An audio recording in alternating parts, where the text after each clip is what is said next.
Well, it is 6:02. I'm gonna go ahead and call this meeting to order.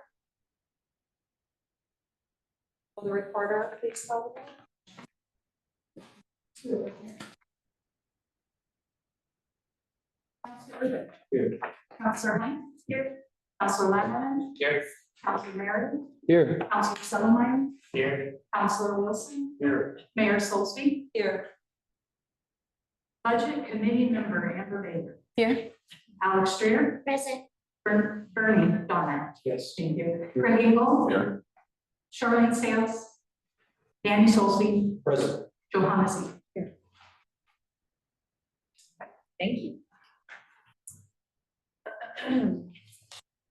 So traditionally, the past chair positions move in succession, and last year, Councilor Merriday was our chair, Amber Baylor was our vice chair, and Alex Strayer was our secretary. So we need to elect budget committee officers going into the next budget or to this budget cycle. So are we in consensus to go ahead and move everyone up in succession?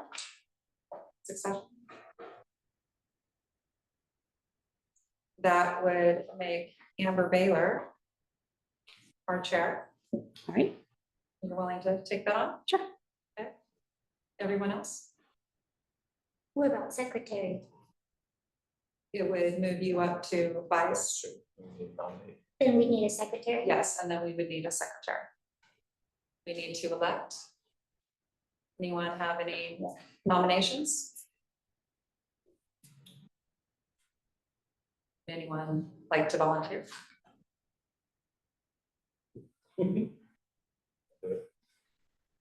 Councilor Urban, secretary.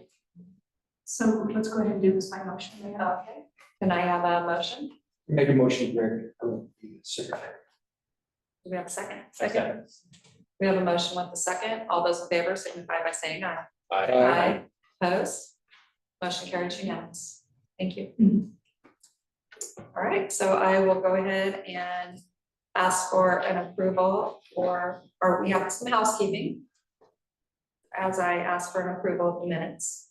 Yeah, so I have just, welcome, everyone. Welcome to Budget Committee. I have just a couple housekeeping things I'd like to point out. So the microphones, the flat little circle microphones that are in front of some of you, they're not in front of everybody.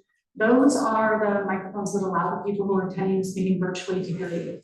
If you touch them, you mute everybody's microphone. So please, I know there's not a lot of room, make sure your binders aren't flopping on when you're accidentally touching them. If it turns red, you're muted. I saw that at Council Lane. So please be cautious of that. The other housekeeping measure is that the microphones on the little tables that are in the center of all of you, those are the microphones that allow the people behind us and myself to actually hear you. There's only two. So you're really going to need to speak up. I work with IT. We turn them as loud as we possibly could without getting feedback. So please project. Please only speak one at a time. It is helpful if you're recognized by the chair before you speak, and speak loudly. And then the camera this evening is the owl, so that thing will be spinning around and picking you up as you speak, hopefully. And that was the last of housekeeping. And then I asked Mayor Solsby to give me just a moment to explain the budget committee minutes from last year before you actually consider voting to approve them. I did email them all out to all of you. I made one minor change to May 14th and May 21st. And that change is after reviewing the Oregon public meeting laws. The votes actually need to be recorded by person. So the draft minutes that you received last week or so, whenever I sent them, simply just said motion carried 12-0 or 13-0. Now you'll find underneath the motion, it specifically says who voted and how. So that would be the only change in the minutes from what you saw previously. And with that, I'm going to bow out and let you guys take it from there. If we need. I would entertain a motion for approval of minutes. I make a motion to approve the minutes from May 15th, 2024, May 16th, 2024, and May 21st, 2024. We have a motion with a second. All those in favor signify by saying aye. Aye. Opposed? Carried unanimous. And the second was. And With that, I will go ahead and pass it on to our new chair, Amber Beaver. Thank you. All right, we're on item number 5, Budget Committee declarations. Open up for anyone who needs to declare any conflicts.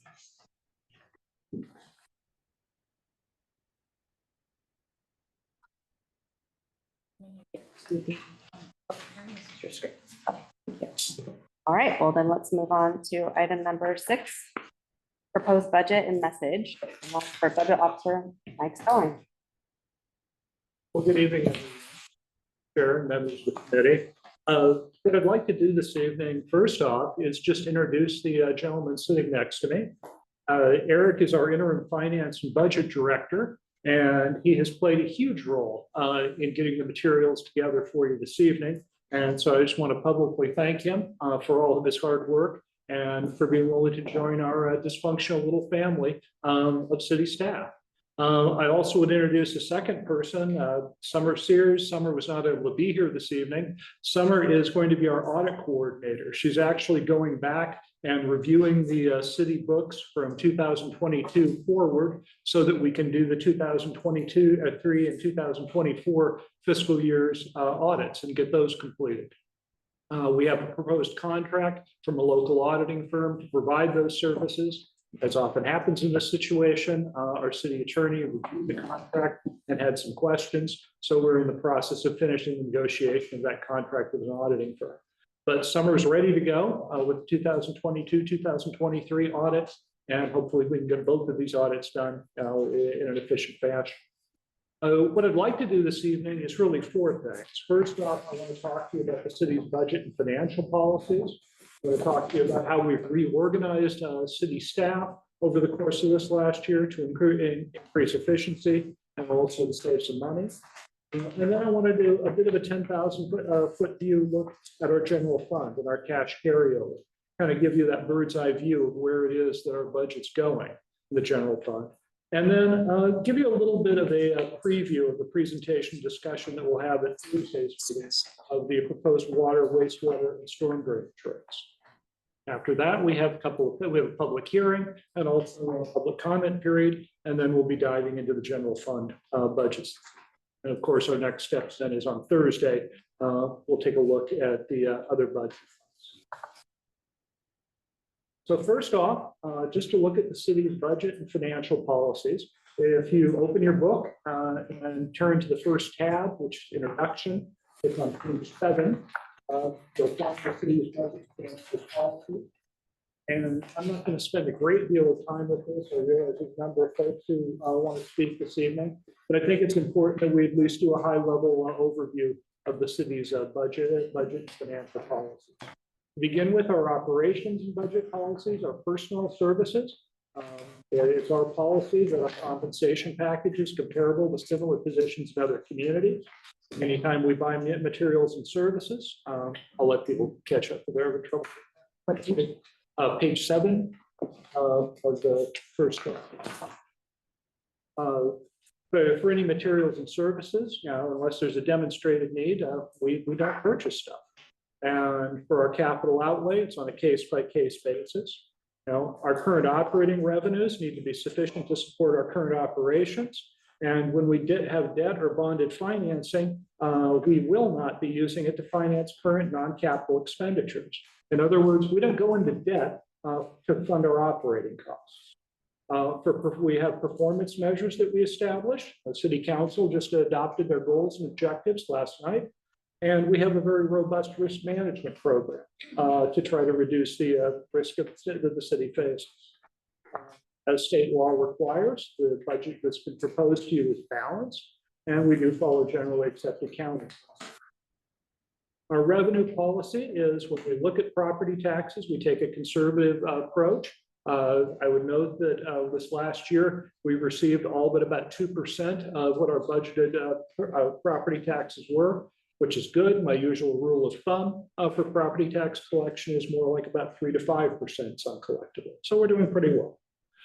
As far as fees are concerned, the user fees we charge for water, sewer, and storm need to be sufficient to finance all of our operating and capital and debt service costs associated with those funds. And we'll talk a little bit more about this a little bit later. For our community center to operate, the policy that we have in place is that 5% of our operating costs will be financed by user fees. The city recorder and the deputy city recorder have actually been working on this. We're going to be bringing back a proposal to the council to perhaps change this policy and have a bigger share of the cost of operating not just the community center, but also the armory be borne by the actual users. For the golf course, our standard is 80% of the operating and debt service costs need to be funded through the golf course itself. I think we're closer to 100% of the costs. And the same for our building codes department. Of course, the fees that people pay for building permits are what support that department. To the extent practical, we want our user fees to cover the costs of the services that folks receive.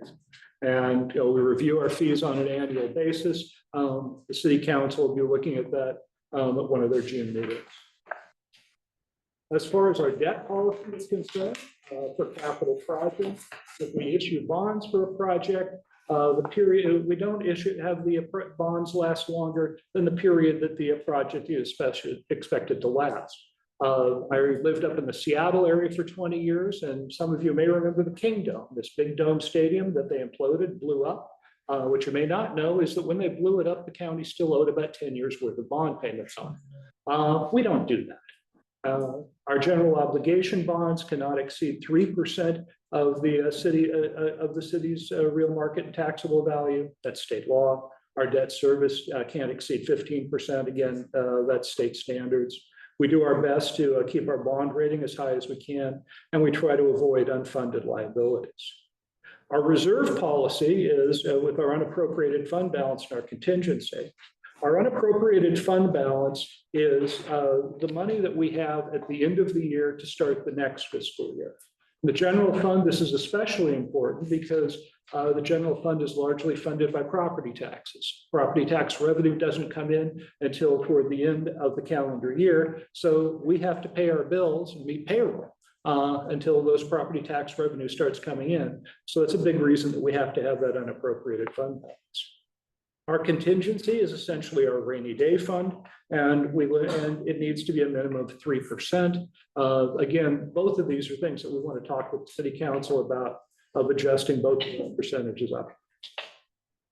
Our accounting system is, again, we follow the local budget law and generally accepted accounting principles. I spoke to you earlier about the role Summer's playing in getting our annual audits. And of course, if we want to amend the budget, there's a process laid out in state law. So with that, I'd be happy to take any questions anybody might have about the budget and financial policies. Thank you. What is the city's current bond rating? Off the top of my head, to be honest, I'm not sure. I believe it's AA, but I would need to verify that to give you an answer.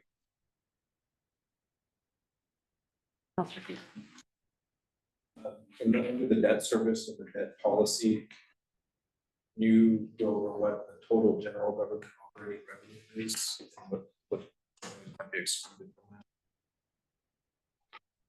What revenues might be excluded from the debt? Or so total debt service on tax supported debt of the city will not exceed 15% of the total revenue. Is that the tax revenue? Is that the fees? Is that the enterprise funds? That would be in the general fund. It would be general fund revenue. What it would, it might be easier to say what it would not include. For example, we received a $5 million grant to do Main Street. That would not be included. The money that we received, that we're using to do the infrastructure for Project Sparrow, that money would not be included. It's operating dollars. Any other questions? If not, kind of move on to the next slide. I'm going to talk a little bit about some of the changes that we made this last year and how we organize our departments. And for this, please go to the summaries, which is the next tab, page 3.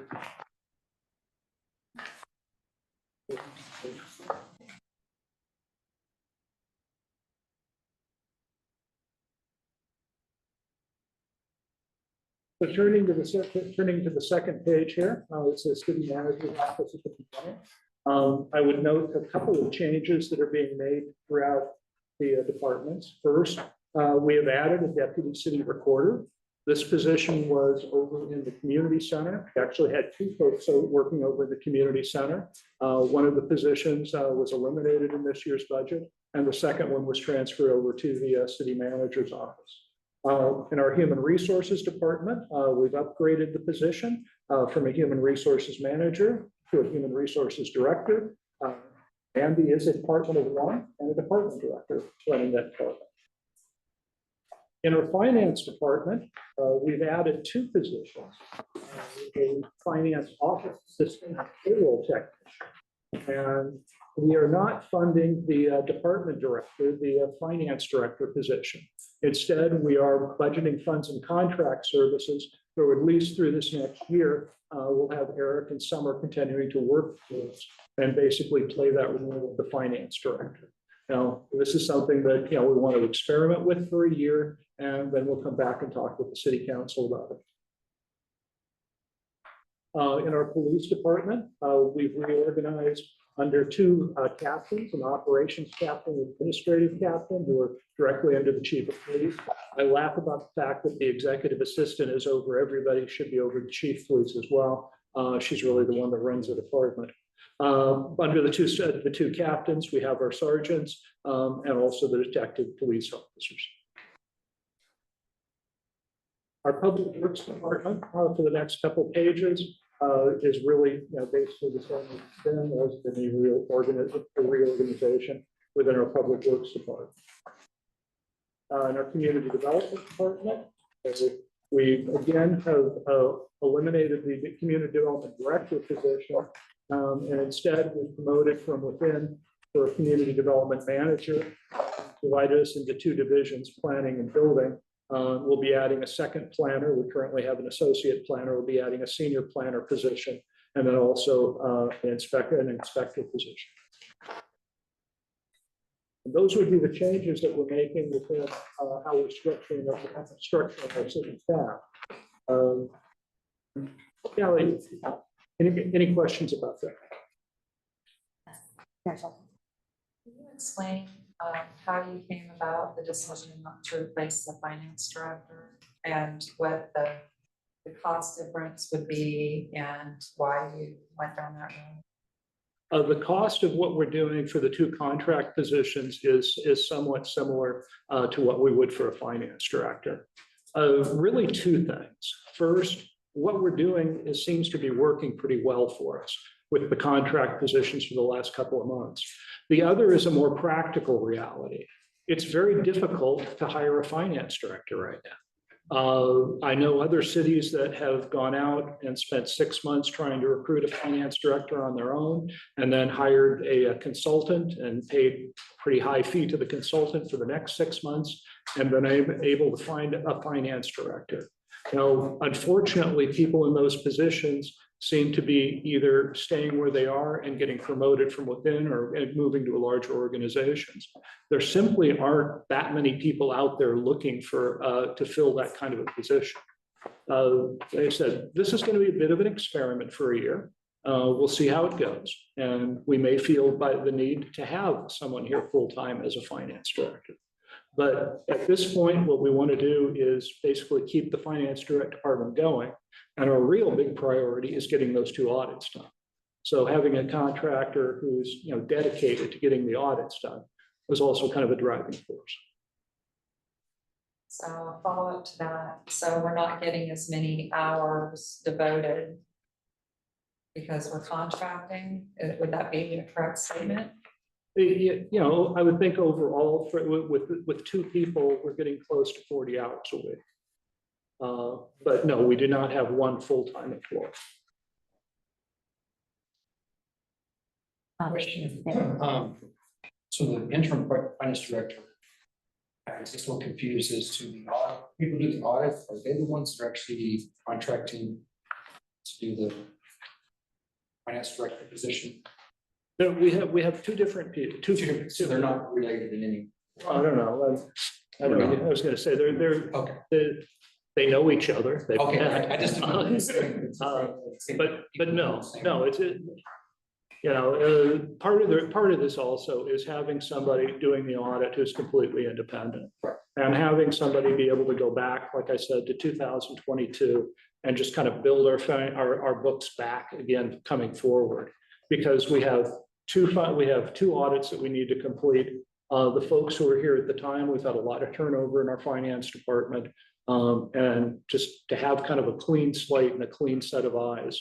And quite frankly, we're relying on a CPA license, for somebody's, accountability. So you won't have to hire any more finance people to replace the ones and it's lost. Well, we have just filled two positions. And we have one that we're still in the process of filling, but that's somebody that we'd lost. Yeah, financial analyst position. So, because I thought I saw 3 FTEs and there says there's 5 positions in finance. Yeah. I'm counting.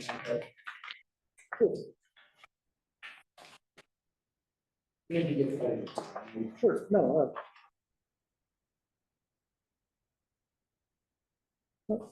We're hiring right now, a payroll technician and a finance office assistant. And we currently have accounts payable, and our finance tech, our utility bill.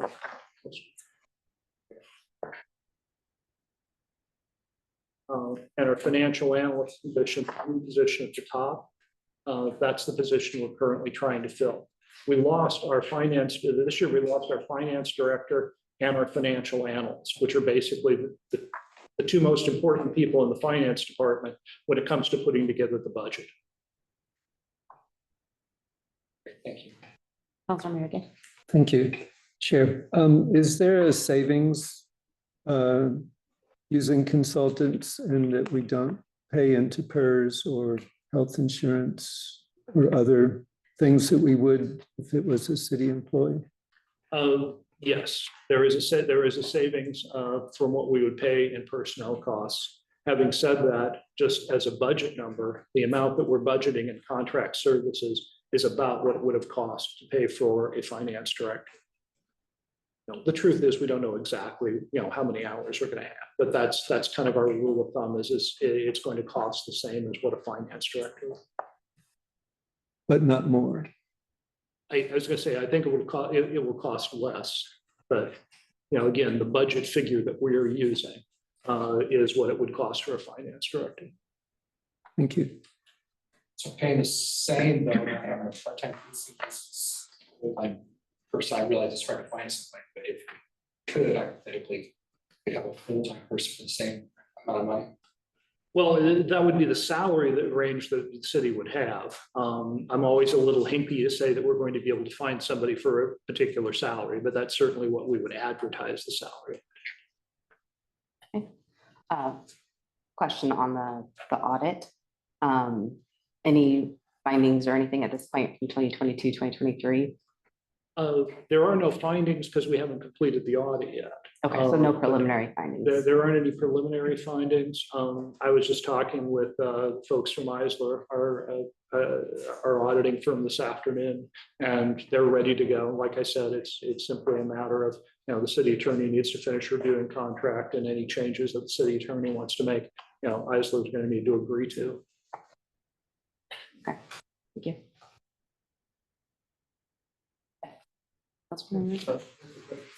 Clarification. The audit in itself has not actually started yet in any way, right? No, we have not signed a contract with the audit firm yet. And I said, I anticipate doing that post haste, but there's a process that you go through to.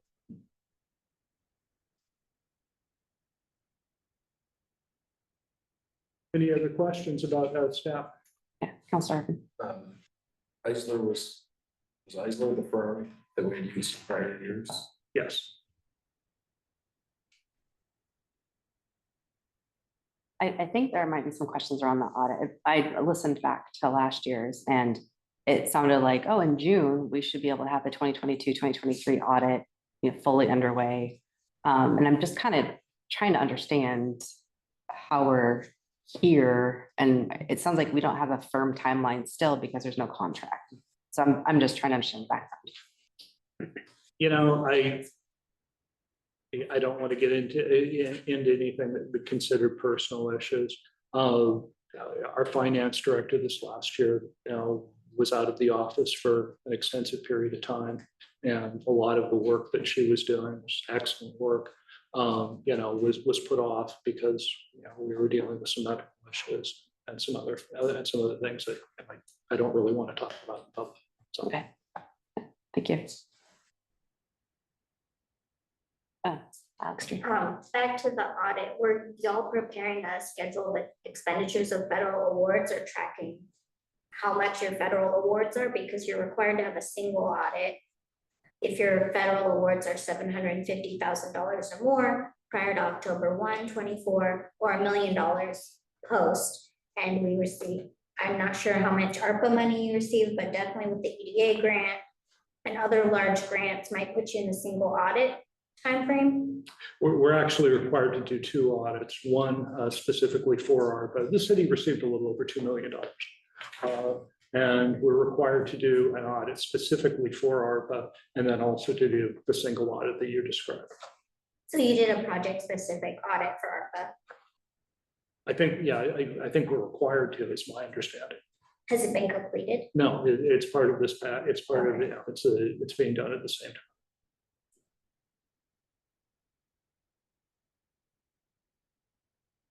Any other questions? That's all. So is there a separate deadline for the ARPA audit? I understand that there's years can go by before different consequences can happen for the other audit. Something type specific. We are required to complete basically a report on our ARPA spending every March. And in fact, I just completed the 2004 report and submitted it. For Cottage Grove, it's fairly straightforward this year because we've already expended the funds.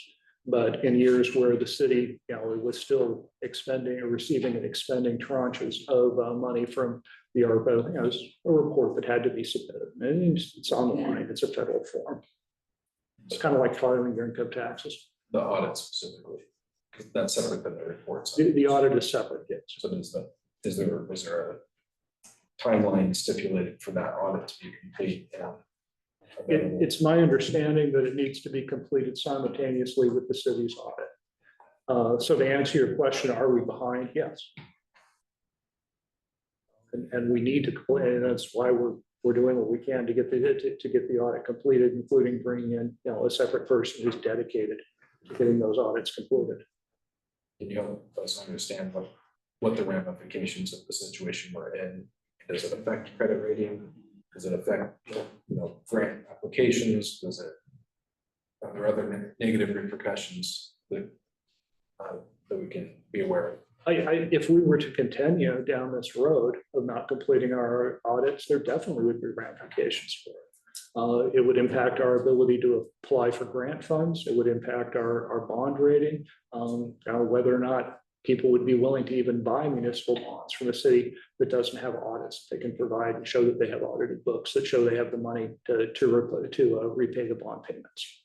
So absolutely, we need to complete these 2 audits. When do those ramifications come into? Are we already in the ramifications, or is that year 3 or year 4? That's a question I'll need to do some research on because it's kind of beyond my limited knowledge and experience. But as I say, the further you get down the road, the worse it is. It's just we need to complete these audits.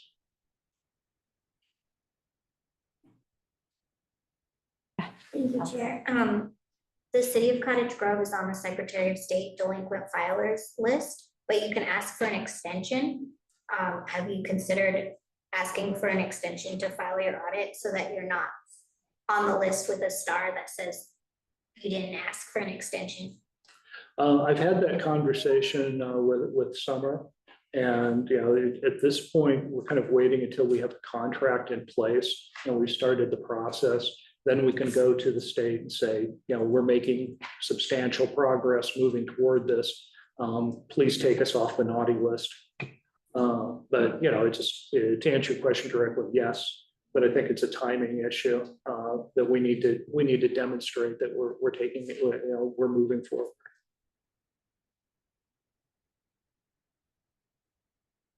Any other questions? Broad question, this budget, thank you for it. It was a little lighter than last year. And I'm curious, thank you for the personnel services breakdown on the side. It's really helpful when it's combined though. And then I think you guys used to have summary pages that were very helpful. And I don't know if that's possible to supply the summary pages for each department. I have a copy of the budget last year I can share if you need specific examples, but it's very helpful to see the full breakdown instead of having to look at each individual one and kind of add it all up for the department. When you say summary of the, I've looked at the page, I know it. It was called the budget summaries, and these are just the individual ones, but there was one that summarized like the general fund. It's like a big map. Well, there's that big map, and then there's here, I'll just pull it out. No, that's fine. I know what you. Oh, okay, yeah, that would be helpful if we could have that view perhaps at some point. Thank We you. can try to put that together. Yeah, Counselor Selmar. I'm wondering if this is what you're talking about. I may have done that. Oh, you did your own? I think so. Okay. Yeah, it was in it last year, so it makes it easier. Thank you.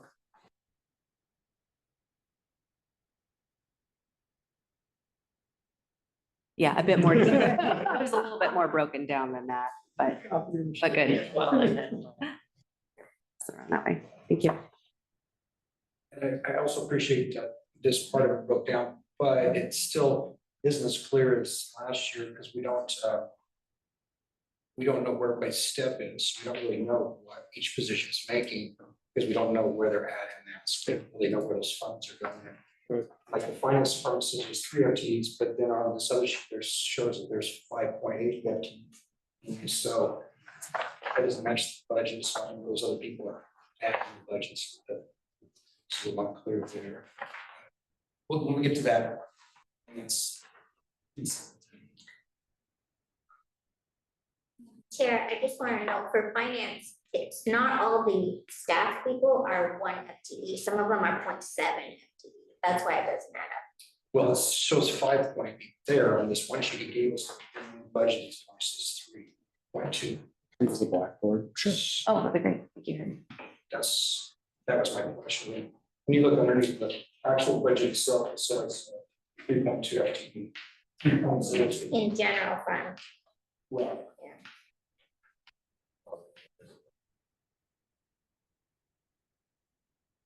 So I changed up the way the personnel is, not the allocations or anything, but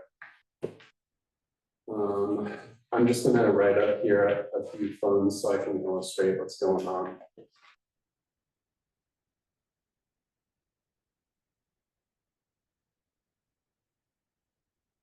Before in the budget, if employee A was spread across multiple funds, employee A would show up in each one of these funds under personnel by position.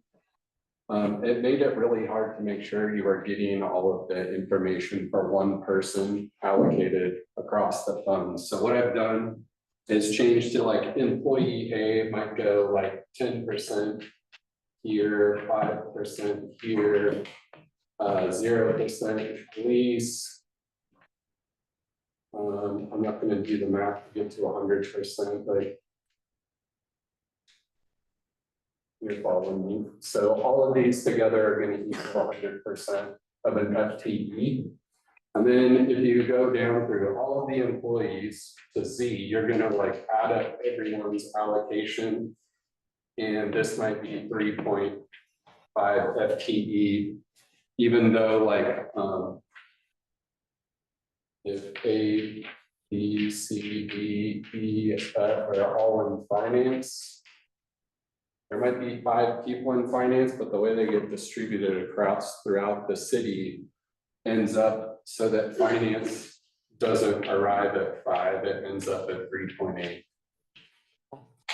Because like the utility billing clerk, for example, is not working for the police. Most of our time is spent in these funds. I wanted to get that breakdown of the personnel all put together, but I just didn't have time to get it in here. But that's why when you're looking at the organizational chart, it'll show 5 people in finance, but it's only going to show like 3.2 FTE in the budget detail sheet. Yeah. Mr. Allison? That means that the other part of their.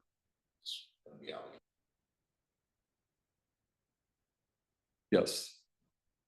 Yeah, and in the previous budget, everyone was listed out, like each position was listed out in personnel, and there was a dollar amount there for the person, so they were allocated there, but it wasn't showing what the percentage was. So if you wanted to see what the utility billing clerk was making, you had to add up maybe 4 funds for her or that person, I'm not sure. But changing the personnel sheet allows higher accuracy because you're only putting 1 person in one time in this estimating sheet I have, and then you just allocate by percentage and the spreadsheet calculates it all by itself. So like in a few meetings we had in the back room, we were looking at how people were allocated, and literally I just have to change the percentage and all the personnel budget changes. And I know that all the dollars are there, right? Because it's 5 person. So for me, it just made sure that the data was as accurate as possible. And that's why I don't have 5 positions listed in the budget anymore. All of that information is available. It's public knowledge, I mean, not public knowledge, but you can get it. Yeah, let's look at some of these numbers as some of the people look like they made got a $34,000 raise. It's like, coming from that why, and there's those kind of questions from the stock broker. So I guess that's Hard to decipher. confusing. For people that don't do this daily, it's just very confusing. So it'd be helpful. Well, we'll try to get one chart for you.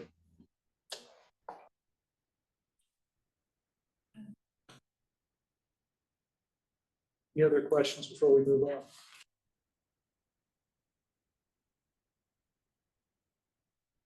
Next one.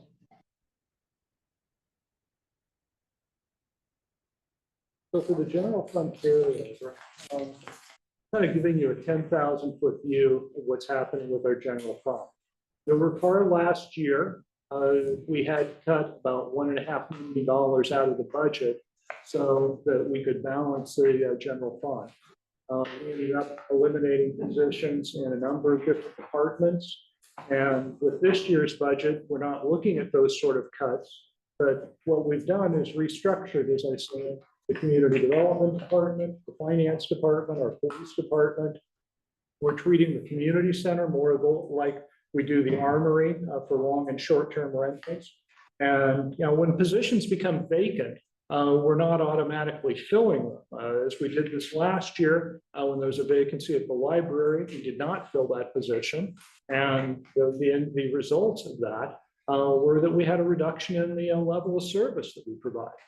But we'll continue to scrutinize positions as they become vacant of whether or not we truly need to fill them. So, I mean, throughout this last year, we've made these changes. Now, like I said, we've avoided having the kind of draconian cuts that you've seen in other government agencies around the county. But we'll talk a little bit about the carryover and starting fund balance in our general fund.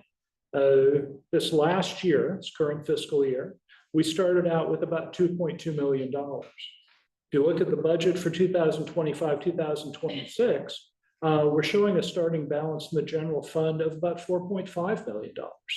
Now, this comes with a lot of caveats, guys.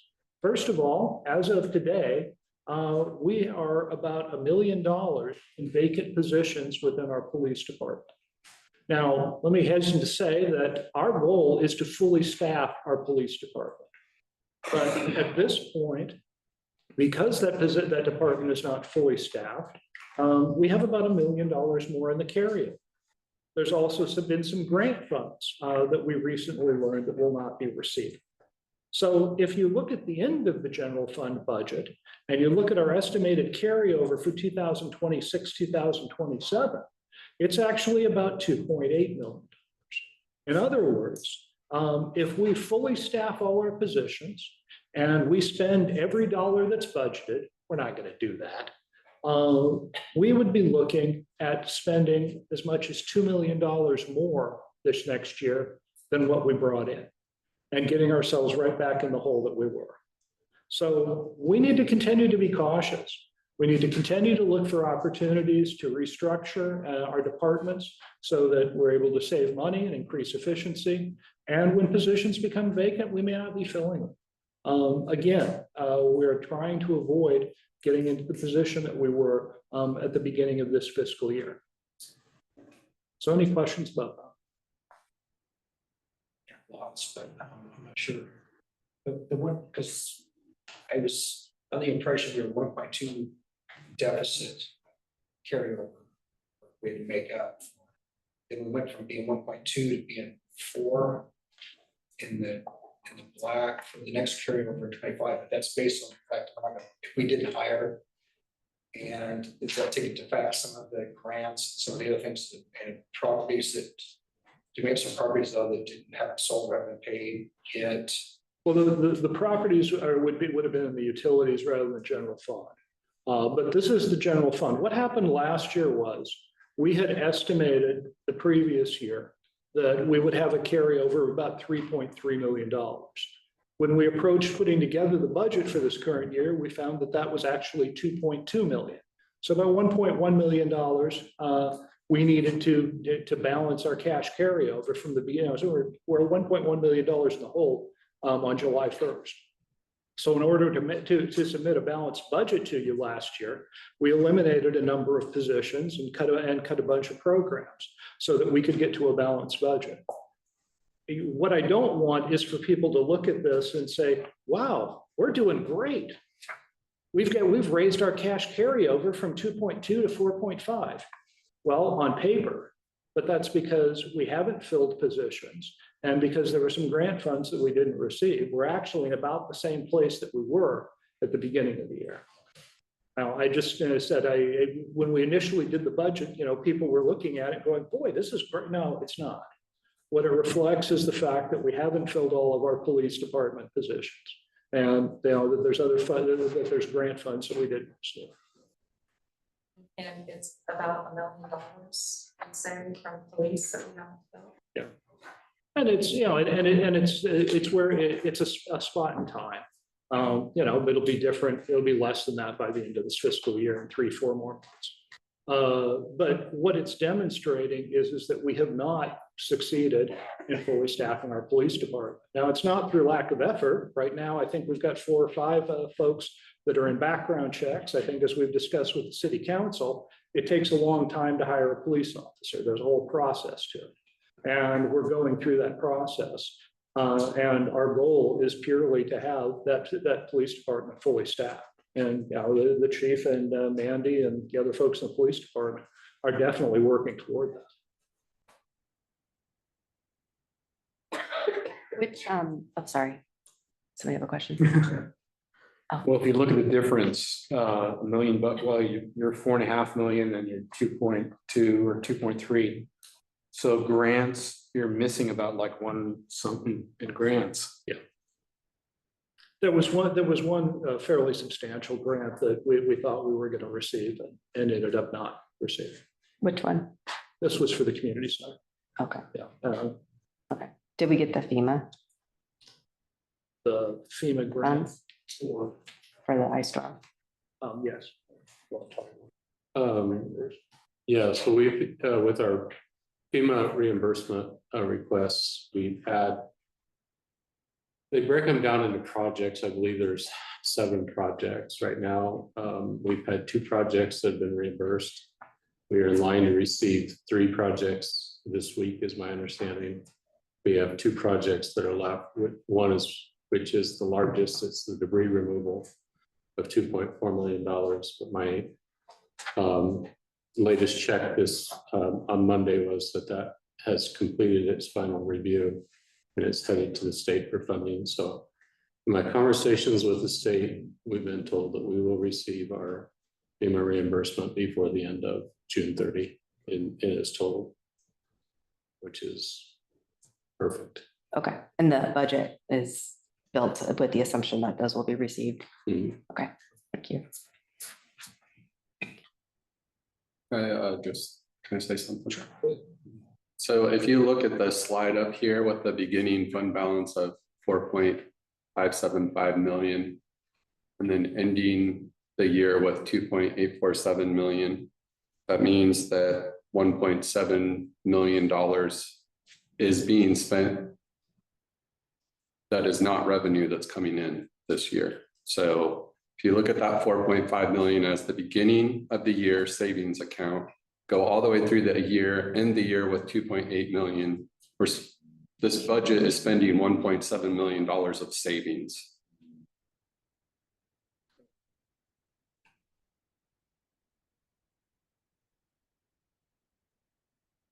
Yeah, Councilor. So I understand that we're budgeting for fully staffed. Probably a lot of that would be spent if we fully staff. My observation over the years has been that we've kind of always budgeted for fully staffed and never fully staffed, whether intentionally or unintentionally in a lot of ways. And that's always made me uncomfortable.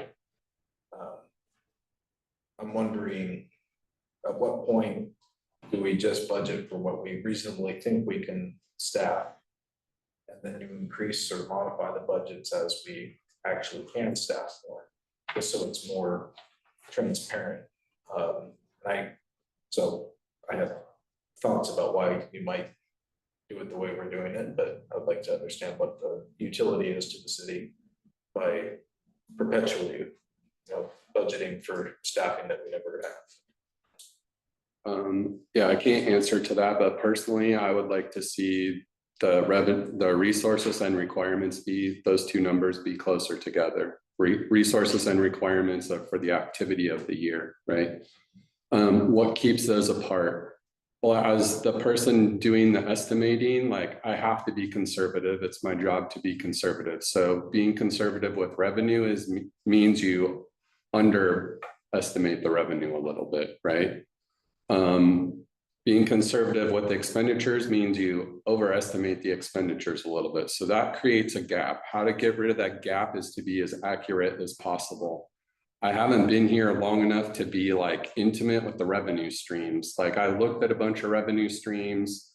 I looked at their history for 12 years. Some of them are a straight line. Some of them are variable. I don't have like a sense of the variability. So when it's variable, I have to like kind of undercut what I think is reasonable, not like a whole bunch, I'm not talking like 10% or something, but I'm just not intimate enough with all of the stuff happening in all of the funds to like make that estimate as accurate as possible. It can get there, right? But it's like, we got to have really good information and history tracking to like really pay attention to that stuff. So that's one of the things that keeps the gap open, but narrowing that gap is ideal. You want to be as accurate as possible when you're putting the budget together. I don't think his question was about that, about how you're going about it, but more about in principle, that you set the expectation that you're only going to have so many positions and moving forward in that matter. Well, there's always going to be turnover within the organization. You're always going to have positions in a state of flux. Yes, our goal is to fully staff. with what's budgeted. But we also recognize the fact that, people come and go within the organization. So, if your question is, should we look at a department and say, well, over the course of the year, there were five positions in it. We only filled 4 of them. Guess that means we only need 4. So in the next year's budget, I would rather do a higher level of analysis as to what the needs are of that department than simply the number of FTEs on average who were working in it over the course of the year. Does that make sense? It does. It's just when it runs up against the constraint of the policy that is set, which we want this much carryover each time. We want this financial health kind of going forward. So when I think of what a balanced budget is, if it's balanced, but you're dipping in, but you're violating that policy, then it's violating the principle of the policy. Yes, it's balanced from state law perspective, but it's not actually meeting the goals. And I can speak to budgeting. So right now we have 5 vacancies in the police department. We have 5 individuals in the background process, and our turnover rate in the police department is much less than last year when you look at it. So to me, it makes a reasonable, assumption that we would budget for full staff, being that we have 5 individuals in the background process and 5 vacancies. I mean, the likelihood of everybody getting through the background process, is not so high, but we haven't had turnover. We don't have any planned retirements, and to me, it seems like a reasonable goal. No, just to add one more thing to that. Last year, we cut a position, a police officer position, out of the budget. Normally, as a department head, you're not going to be, doing somersaults and, cartwheels because you're losing positions. But to your point, realistically, looking at where we were and what I inherited when I got here was a police department that was significantly understaffed. And a lot of that was because of the vacancies all throughout the department at one time, which is extremely rare. It just doesn't happen.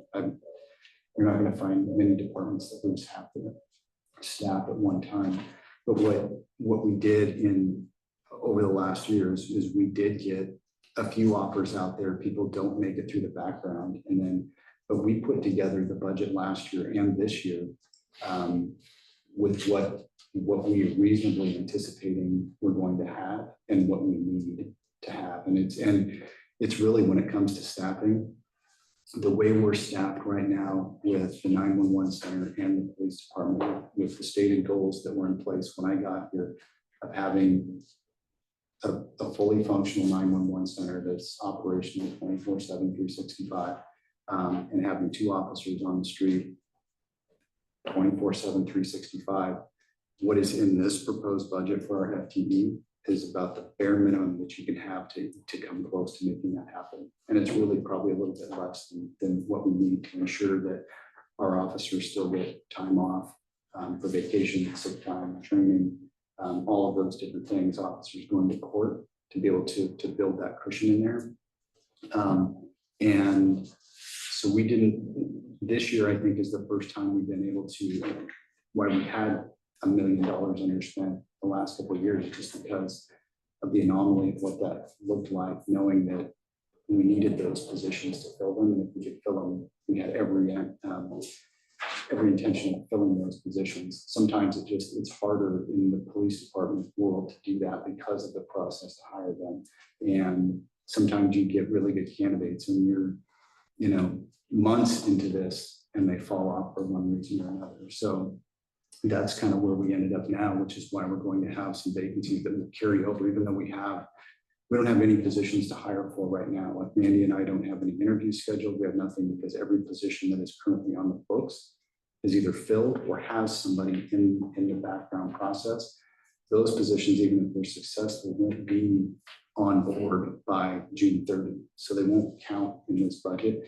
And again, we're optimistic that they're going to make it all through, but in reality, and just experience tells us that that's probably not going to be accurate. So what you should see in this coming year is maybe 1 vacancy, 2 at the most, but not this, just gutted police department staff wise. So, but it was, the budget was there to hire those positions and we've been, aggressively recruiting and hiring and trying to retain our people.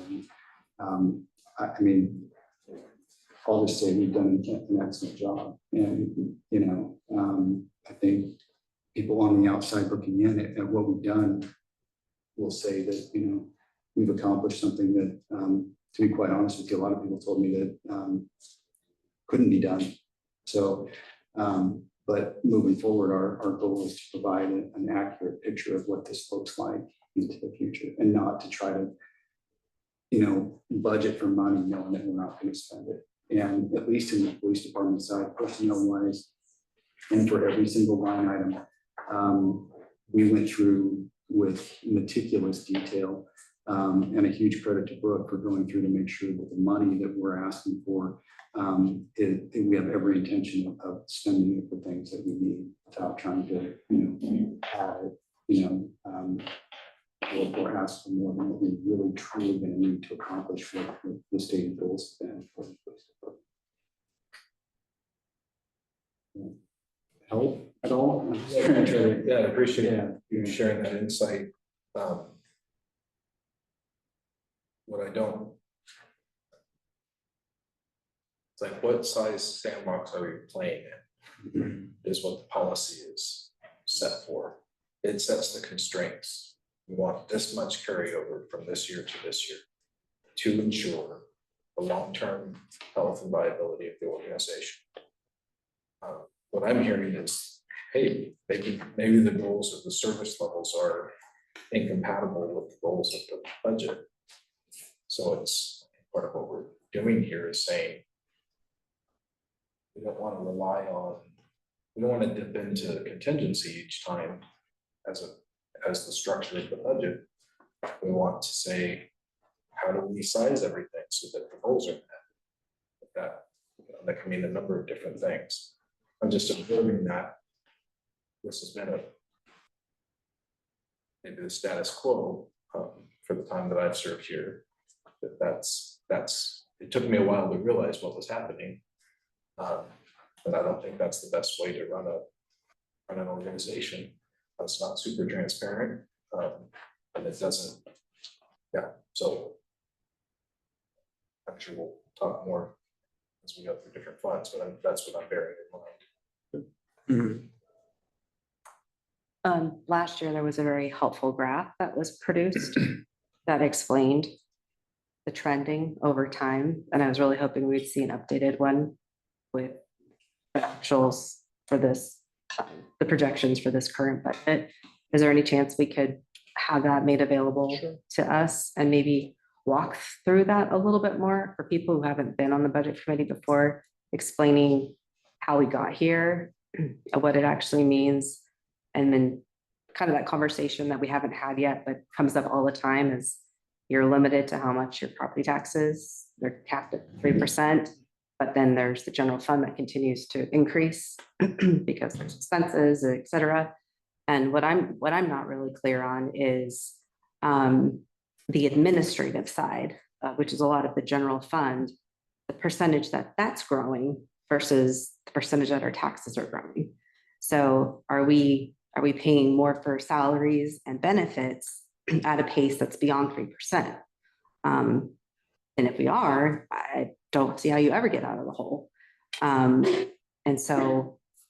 then we see that there's a proposal for a 3% increase, and I'm not clear on that increase, if that's just for union, if that's across the board for union plus unrepresented. And so when I hear that this carryover doesn't look as it appears that it does on paper, because I was feeling a little bit better about it than last year, but now that it's not as good as it seems, I have to wonder the justification for the increases. And I understand there's the point in the policy about it needs to be comparable to other cities. But the unrepresented folks didn't get any raise last year at all. And the union folks did at the 3.5%, and other departments a different percentage. So especially if the contract's up for renewal, are there conversations about maybe really looking at and seeing what truly is reasonable, given that our property taxes are not increasing at a new rate that's comparable to raises or benefits? Yeah, the sheets that we handed out to you tonight, there's actually 5 of them. There is a sheet for full-time employees that are unrepresented, for part-time employees who are unrepresented, for the 3 bargaining units, the 2 laborers bargaining units and the police part. And understand that the 3 labor contracts, for whatever reason, all expire at the end of this fiscal year. And we are in the process of negotiating those 3 contracts, and we've not brought a contract back to the city council for their review yet, because we're still in the process of negotiating. The numbers that are in the budget for those and the numbers that are in these spreadsheets should be considered just what they are. They're budgeted. Because we have not finalized those contracts yet. To your point, I think we all know that we have a structural issue. And the structural issue is that the cost of living and the cost of providing services goes up way more than 3% a year in the general fund. And we have reached what I call a crossover, where our revenue and our expenditures match. And we basically have 2 choices. We can either increase revenue or we can decrease our level of service.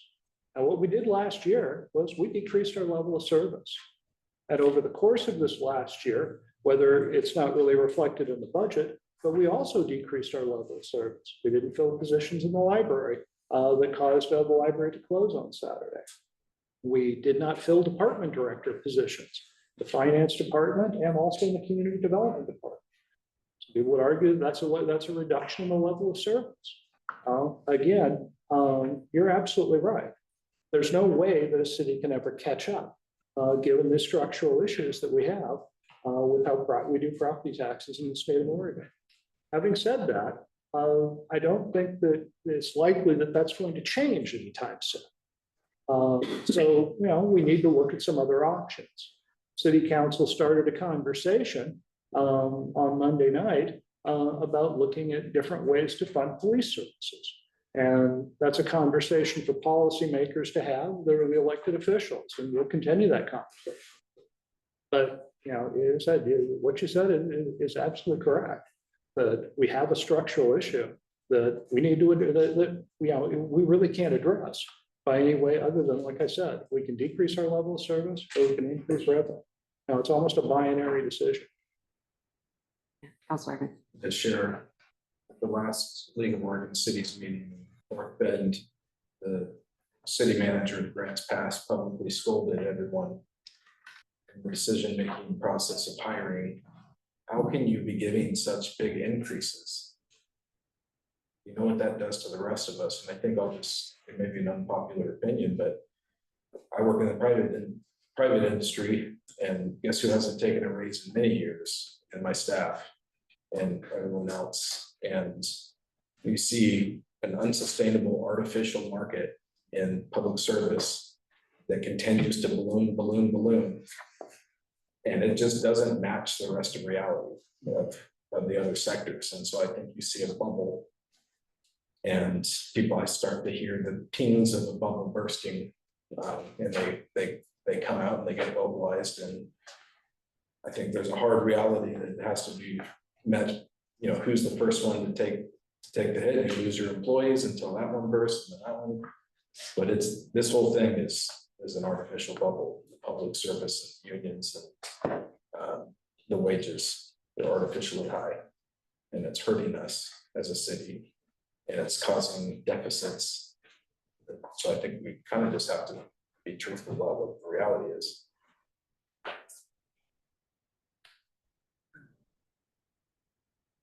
Yeah. Chair, can I pivot to franchise fees? Sure. Why are the franchise fees decreasing for the most part? And also, where's Douglas Fastnet and Zipley? On page 1 of the section where you have general fund revenue.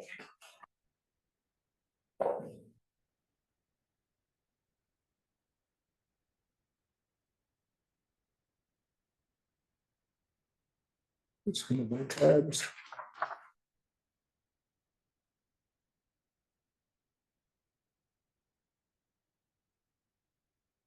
Take the second half of your question first with Douglas Fastnet and Ziply. Now, Ziply is not, at this point, doesn't have any franchise fees. They have a franchise in place, they haven't started offering service.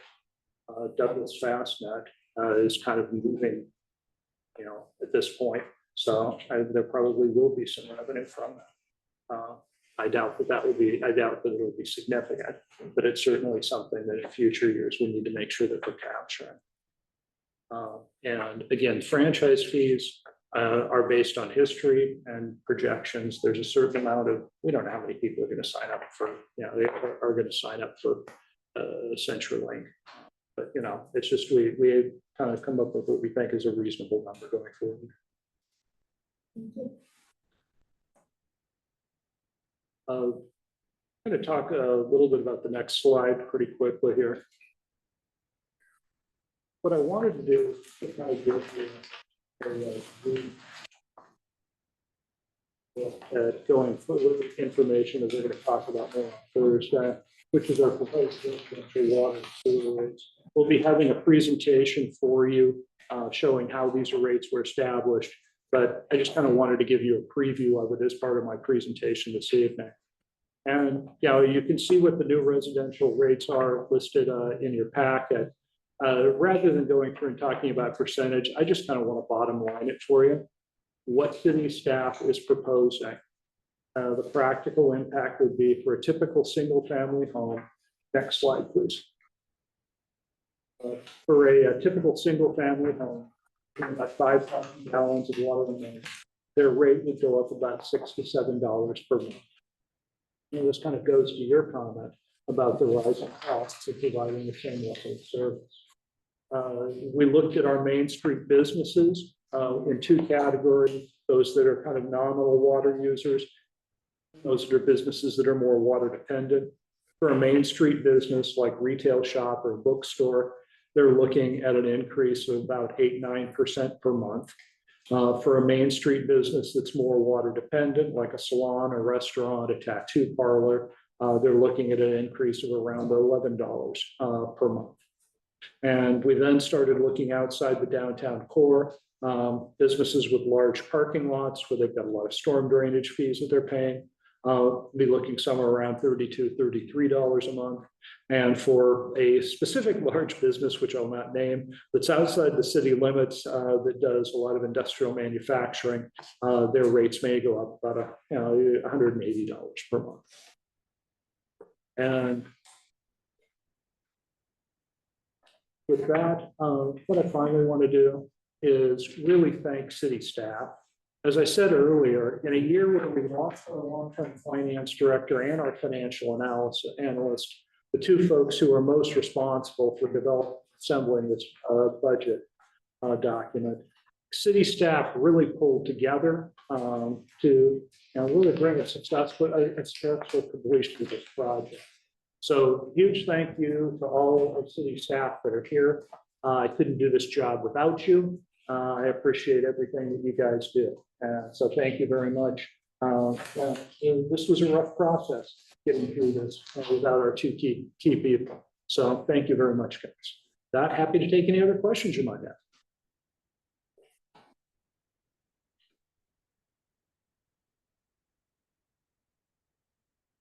All right. If there aren't any other questions, we'll move on to the next agenda item, which is the public hearing. The public hearing for public input on uses of state revenue sharing monies. And item A is open public hearing. At this time, I will open the public hearing at 7:11 p.m. The public hearing is being held for the purpose of taking comments on the proposed uses of state shared revenues.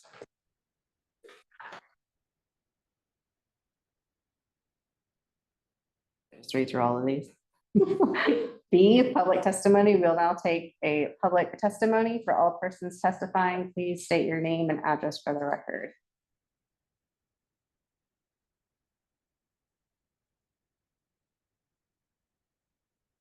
There's nobody? Okay. Any questions from the council?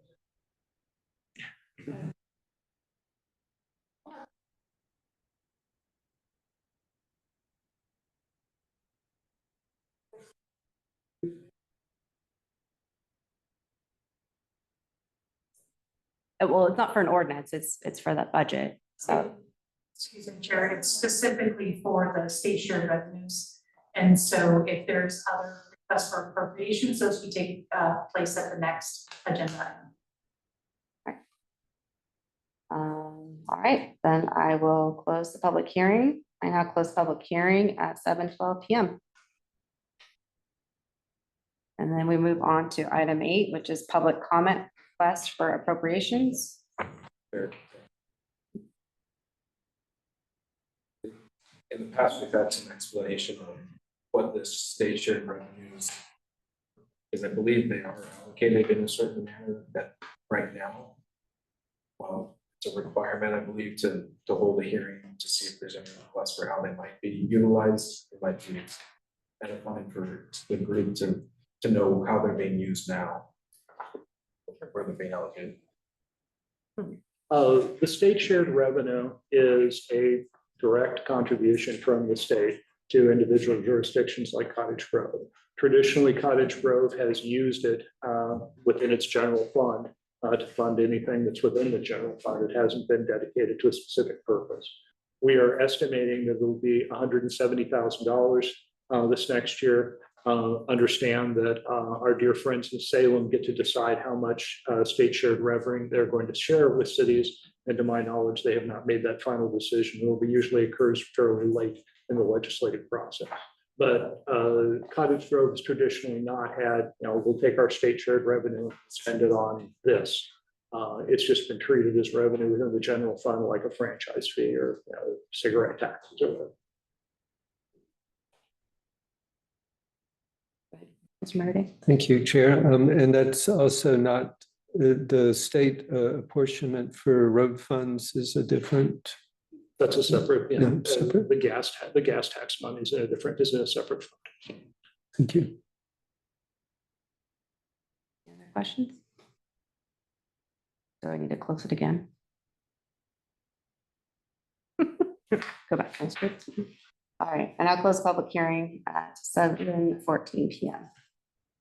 And then we'll go to item 8, which is public comment request for appropriations. The first person and only person we have is Gail Hemsoff, for representing the WDAC pool.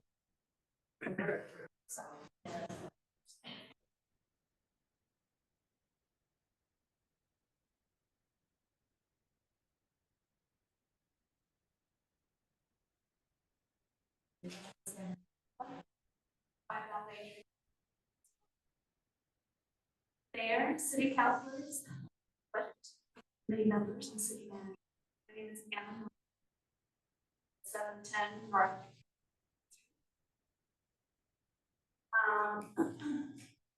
Is there a slide? Oh, also, we have gave you all a packet.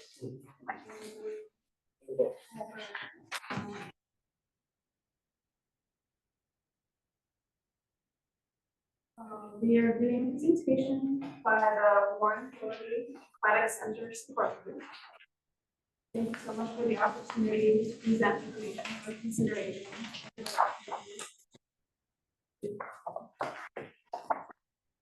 We are 240 swimmers and aqua exercisers who use the Warren County. The steering committee is Ellen Widgeons, Sabrina Crossley, Cleo Droge, Andrew Elliott, Jim and Mary Gilroy, Gail Hemsoff, Suzanne Huebner Sands, and Joyce Settleman. We acknowledge the difficult work of the budget committee in service to the city.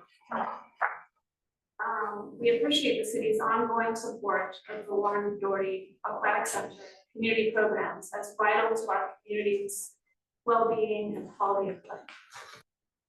We offer relevant information and assistance in support of the Warren Doherty Aquatic Center. Our next speaker is Gail Hemsoff.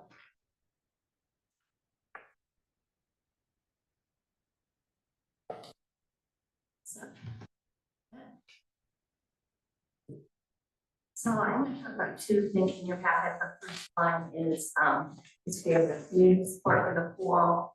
And the second one, we actually have two on these, one with notes and whatnot. The second one will be on the city support of the pool.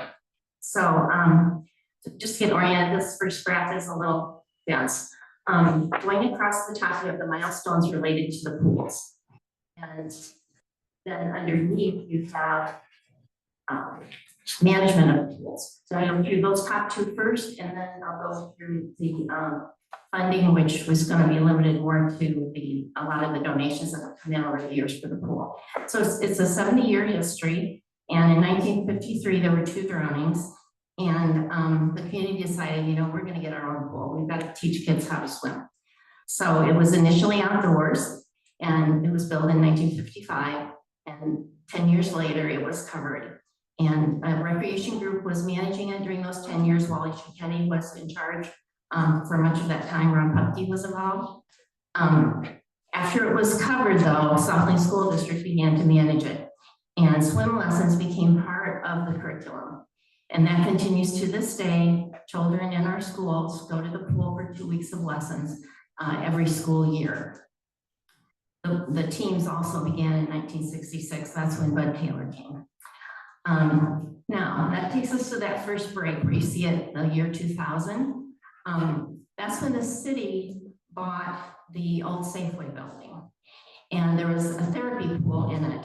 So now we have two pools going, one in the city center and one up at the Warren Doherty Aquatic Center from 2000 until 2019, when now we have two pools in one place. Okay, that makes sense. Okay, so now looking down at the funding line that goes across, I wanted to just point out there one fun fact is to raise the funds for the outdoor pool in 1955. They put a diving board up against the old bank building, and they measured the progress towards the goal on the diving board. Joy Woodard chaired the residential committee. 150 women went door to door collecting donations, and Warren Doherty made the difference to get them up to meet their goal and be able to build that pool. 10 years later, the community again fundraised to cover the pool so they could have year-round swimming, and the community chipped in, individuals, but Warren Doherty again made it possible by a large donation. So fast forward to that break where we have year 2000. Doyle and Donna Shepard gave $250,000 twice because of therapy pools that they thought were important, and Mr. Doyle Shepard needed to use a therapy pool. Originally, the hospital bought the building from Safeway. So the Shepards gave $250,000 for a therapy pool to be within that medical center. Well, the hospital went bankrupt. So then the vision was, well, that could be a community center, the library could be in there, but we need money to buy it from out of bankruptcy from Centennial Bank. So, and the hospital had done all these improvements. So Donna and Doyle Shepard donated $250,000 so the community center that building could be built. And that's why we have the Shepard room, but it was contingent on that there be a therapy pool there. So that takes us up to the South Lake School District voters passing the bond measure, which allowed for the whole remodel of the Warren Doherty Aquatic Center, moving the therapy pool from the community center to the WDAC, as we call it. That was important because the HVAC system was getting ruined over there in the community center. And it actually, as you'll see when we get to the city funding, it was a pretty smart move financially, I think. So let's move on to the long history of city support for the pool.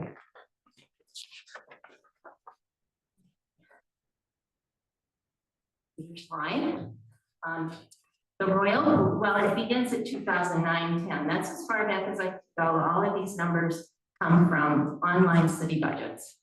So in 2009-10, the Royal Blue going across the bottom, which ends in this current year.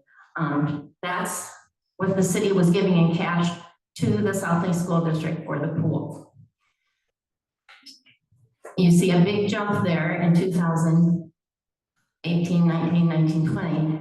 So the city is going to close the community center pool. They give their 50,000 that they normally would give to the Warren Dari pool, but there was a gap in funding to complete the remodel of the pool up there at Warren Dari Aquatic Center. I forgot to see on the earlier slide, they were 300 to 500,000, excuse me, off, because they ran into cost overruns up there. 260,000 of that was pledged by community members, but it looks like the city picked up 95,000 additional that year.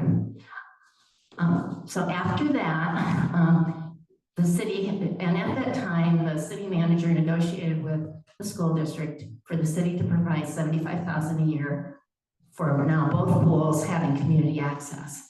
So during the time earlier in the chart where we have 2 pools going, the city is supporting 2 pools. One up at the Warren Dari Center, and they've still got, they're running the 8-person therapy pool at the community center. So that did cost something, and that's what you see in the light blue, starting in 2009 to 10. That therapy pool was existing before that, but those records weren't available online. So Teresa Cohen told me that she spent a third of her time managing the therapy pool.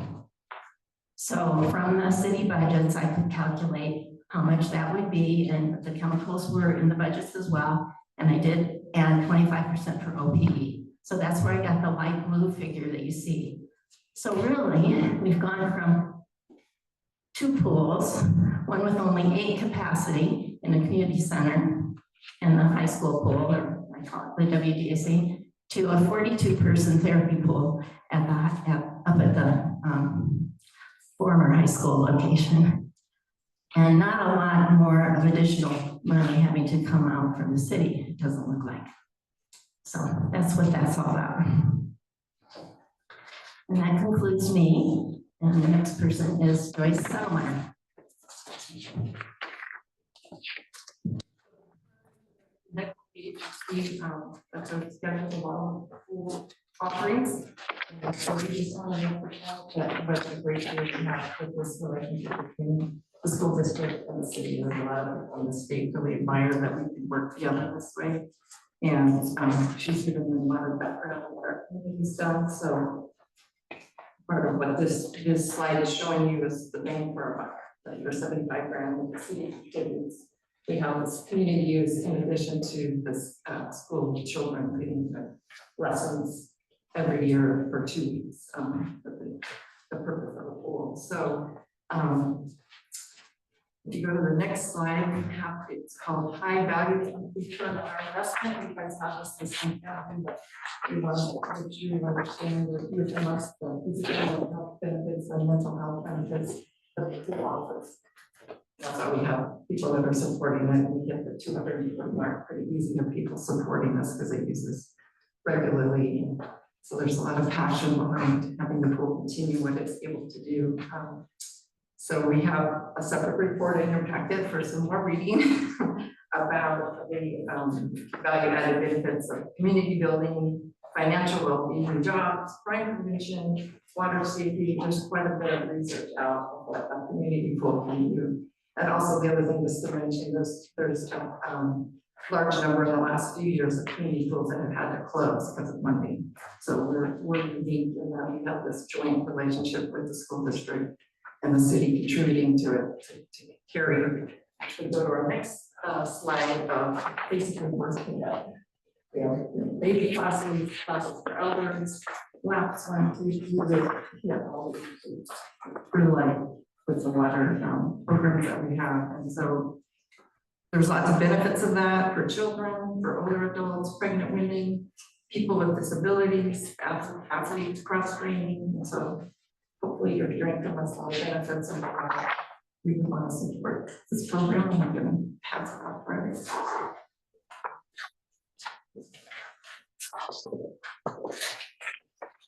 We Good evening, my name is Pam Chulo and I reside at 207 South Second Street, so I do reside in city limits.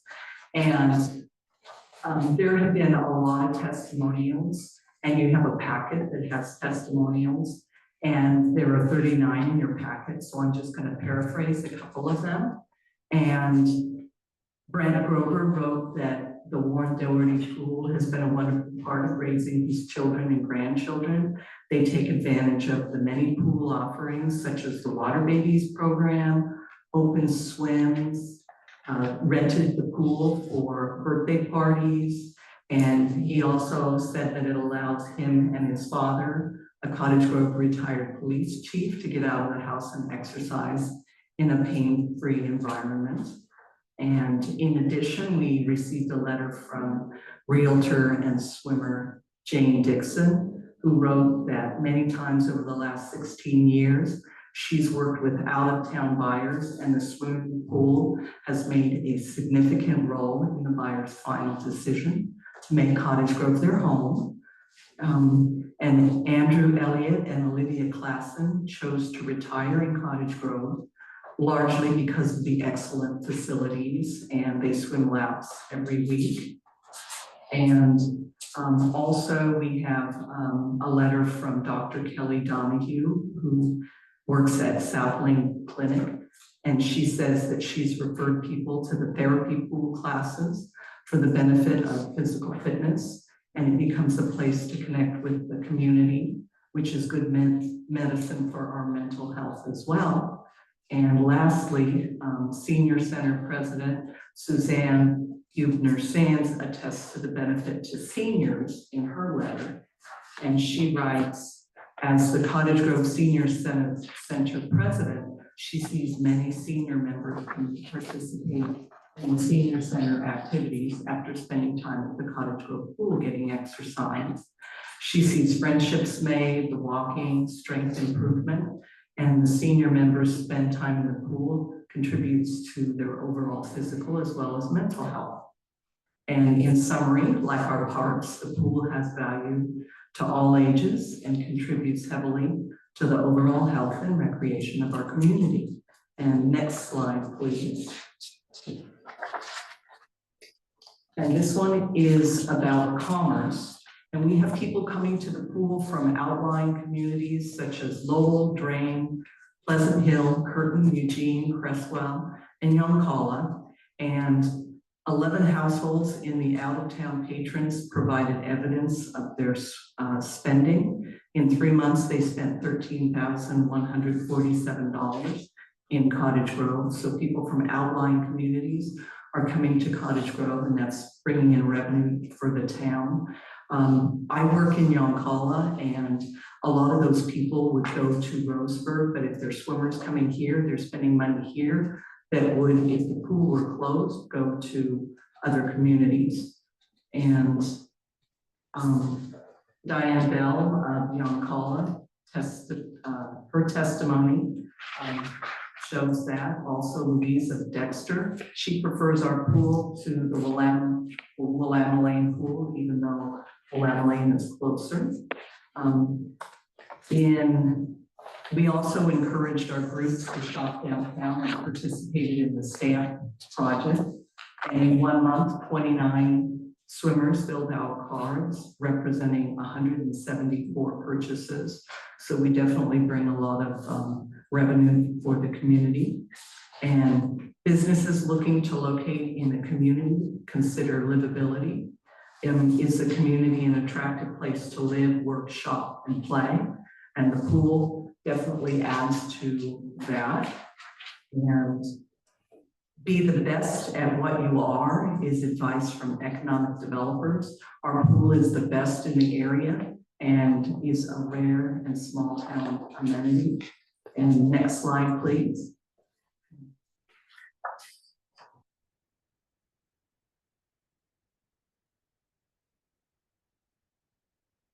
This is our last slide, and we want to thank you for the opportunity to share with you how wonderful our pool is and how we love it and how we would like to work with you to keep community access to it.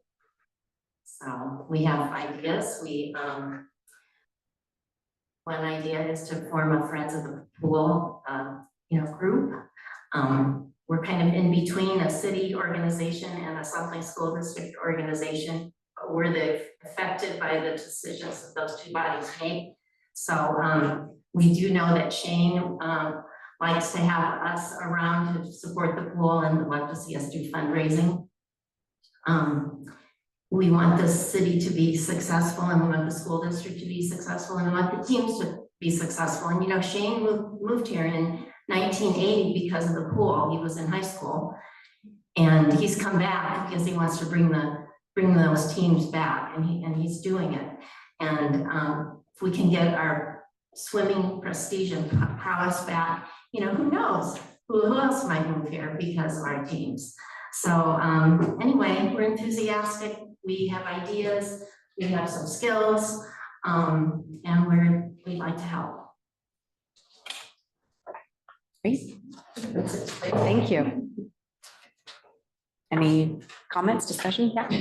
Question, the 240 patrons, does that include out of city non-residents using the pool at 40?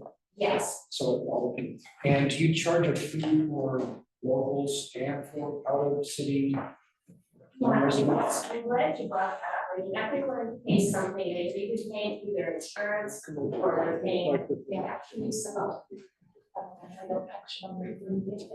Everyone pays something. Either they're buying their insurance and the insurance is paying for them, or they're paying a fee. However, it is up to the school district what is charged, and they are not differentiating in terms of payment between in Cottage Grove area and other communities. They are not. Thank you. Any other questions? Okay, Councilor Lamre. There's a pretty good graphs on there on percentage of people who use the pool. Is there any sort of statistics on like age range, percentage of people using it? Let's just hypothetically say over 40 and under 40, excluding teens. I'm sure that you could get that. The school district has the information. We do not. I'm sorry to say. We do, however, have receipts from the information we gave you on what people from out of town have been spending. We do have receipts for that. If you'd like to have them, I brought them with me.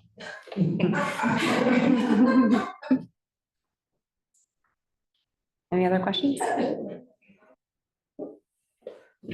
All right, well, thank you. Oh, go ahead, Councilor Urban. Well, I understand, so just speaking to this a little weird. I understand that the city is contributing finances with really no mandates other than, hey, we agree with the mission. We want this community, we see all the benefits. The school district presumably is funding, I don't know what level of control they exercise in the operations and the setting of fees. Is it a third party that's actually running the pool entity, or is it run by the school district? It's run by the school district. Shane is an employee of the school district? Yes. Okay. And Becky is as well, and the lifeguards. Are you Oh, yes, I'm employee of the school district. She's an instructor. So operations, scheduling, fees, all of that is set by the school district? Yes. Yes. Thank you. Thank you. We do have some ideas that you might like. We thought we could have a float in the Bahia Mining Days Parade. Some of these things like, I think the mayor suggested that after business after hours at the pool, but the school district needed to do it, but that's the kind of thing that we could help with, we could provide the food or something. Anyway, we have a bunch of ideas. I think the number of 240 people using the pool is quite inaccurate. Because I need a class that is therapy. A lot of physical therapists and doctors and surgeons send people to my class. So people rotate through their recovery from surgery. often joint replacement. It's way over 240 people. So it's something that contributes incredibly to our community. I decided to live here because of the pool. Because I was driving an hour a day to teach a class for 1 hour. So it's really a great community and we love living here. All right, well, thank you all for coming in force. Just clarify one thing, it's 240 people who have signed up to be in our email group, and then to our informal organization. More than that needs to go. So 240 people are signed up on the email group. Do we know what that number is, or can we find that number, actually use the pool? We know the number of the kids. Okay. Let me know. I believe the numbers were included in a report that we got from Shane at the city council, but I don't have it in front of me at the moment. We can certainly provide that to you. That's right. This one, when visiting the pool recently, I think I understood that the students of ACE do not have an arrangement to be able to use the pool the way that other schools do. Is that correct? I'm sorry, I don't know. What is ACE? The other school. For sure. Oh,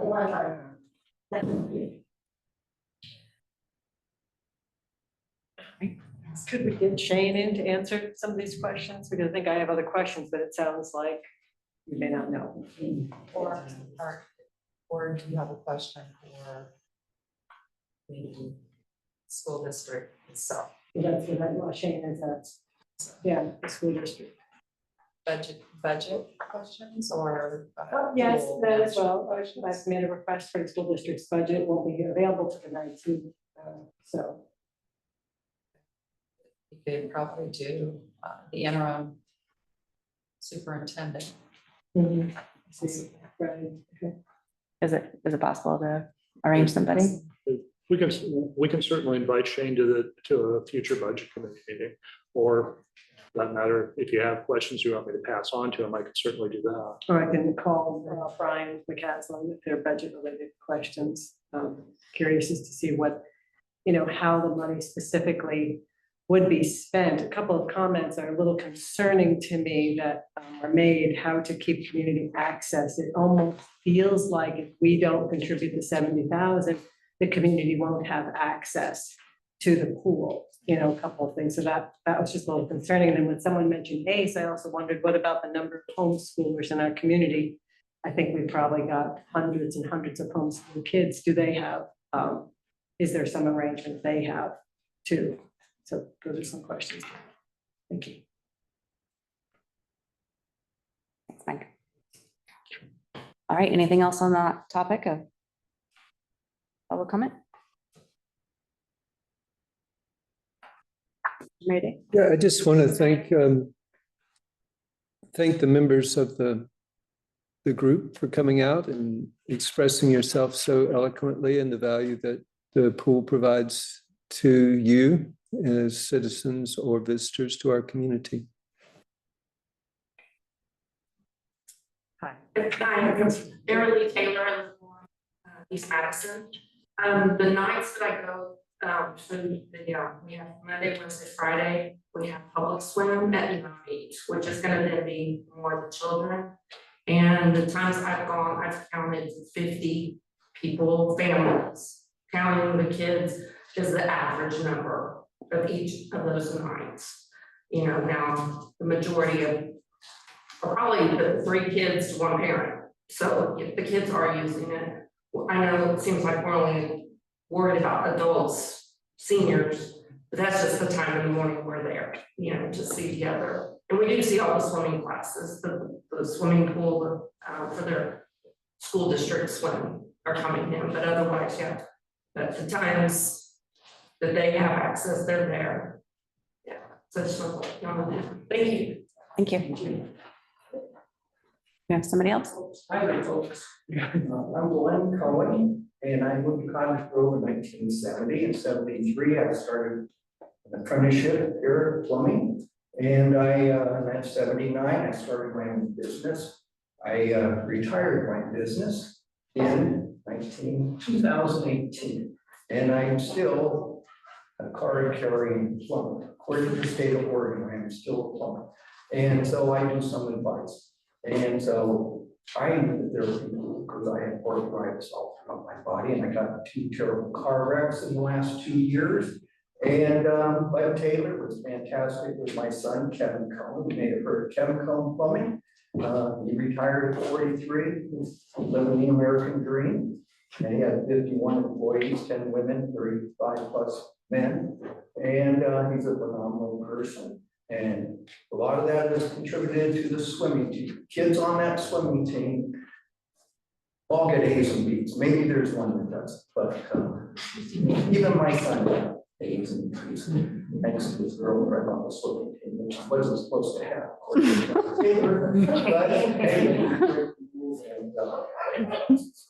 Yes. So I helped build this town, and I was a plumber for over 45 years active, and I am still a journeyman plumber. So that makes it over a half a century. And Cottage Grove became my town, and I loved it. 70, and I've been here ever since. And I actually came up here waiting out to see if I was going to get drafted or not. They didn't call my numbers, and my number was 215 and 195 for the United States. So free and free. And so that's one of my main stories. I have lots of stories being a plumber active for over 45 years. And I do some advice now and then. Stand up straight and Thank you. Thank you.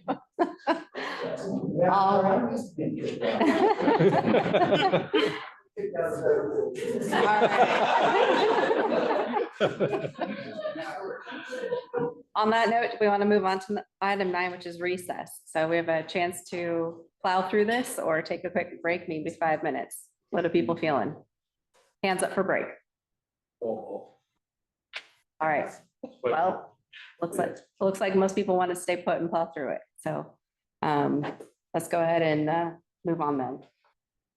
Item is 10, review and discussion of 2025-2026 proposed budget document. You might. As has been the city's tradition, we've gone through the budget department by department, with the revenue, and then looking at individual departments. And that's what I'll be doing. And as we go through it, I'll hit a couple of highlights on each budget, but also take any questions you might have. So let's start on the general fund revenue. This is page 1.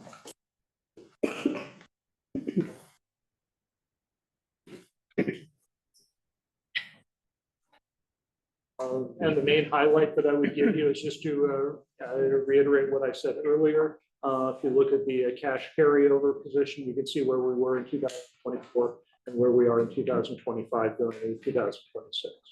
Other than that, there really aren't any things that jump out at the revenue, but I'll take any questions you might have. It's just both of my questions have already been answered in the lead up to this point. So it's great to see that we're getting a lot of information out of the way as we discuss the parameters that we're under. So that's good. Good news. Yeah, thank you. On page 2, there's no armory rental fees, but what's that?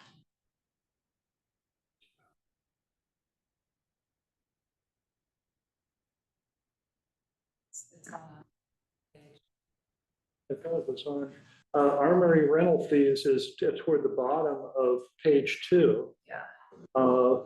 It's 20,000. And we had 20,000 last year, and we're not budgeting it. We're not budgeting any rental fees for this year, mainly because we're not sure what they're going to be. And we're going to be coming back to the city council As I said earlier, about the rental fees for both the community center and for the armory going forward.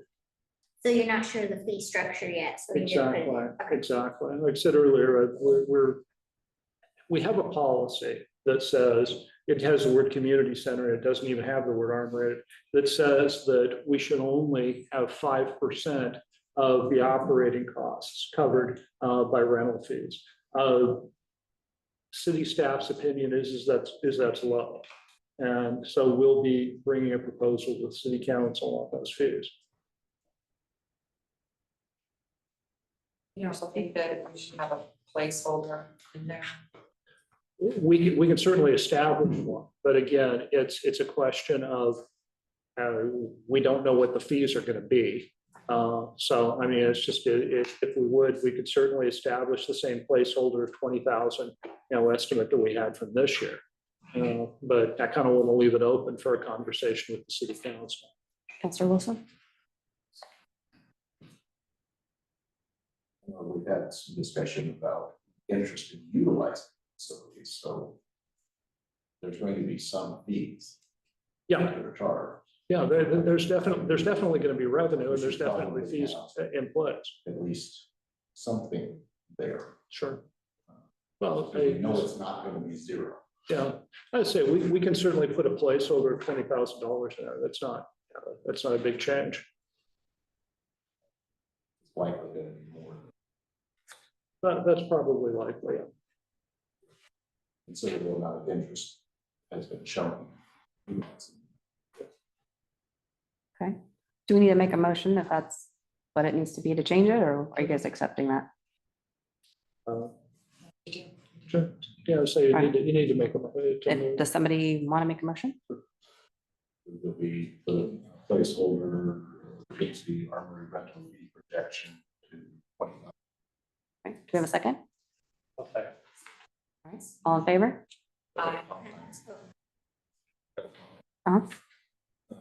Was the actual really zero in 23, 24? Actual fees? No, I don't have the number in front of me, but it was. I was going to say, Eddie, can you bring? Chair Baylor, I'd be happy to help answer that, predominantly because I used to do the armory rentals for the city. So we do, I don't want to have you flip pages back and forth a lot, but in the very back, the armory rental used to be reported in the trust fund. So this particular previous year, the rentals were just right about 25,000. I think you'll find it out there in the year 20, maybe my years all mixed up, but 23, 24. And currently we're trending right now year to date at 27,000. So the placeholder motion that Councilor Wilson has stuck in is probably reasonable, although as city manager pointed out, we're looking at making sure those rates are fair and accurate and help continue to bring in money for the army. So you'll see the revenues kind of in two different spots as we transition from that trust into the general fund. Any other discussion? Yeah, I just offered that perhaps we make the question of the line item to be more in line with what the actual has been, or maybe increase from that.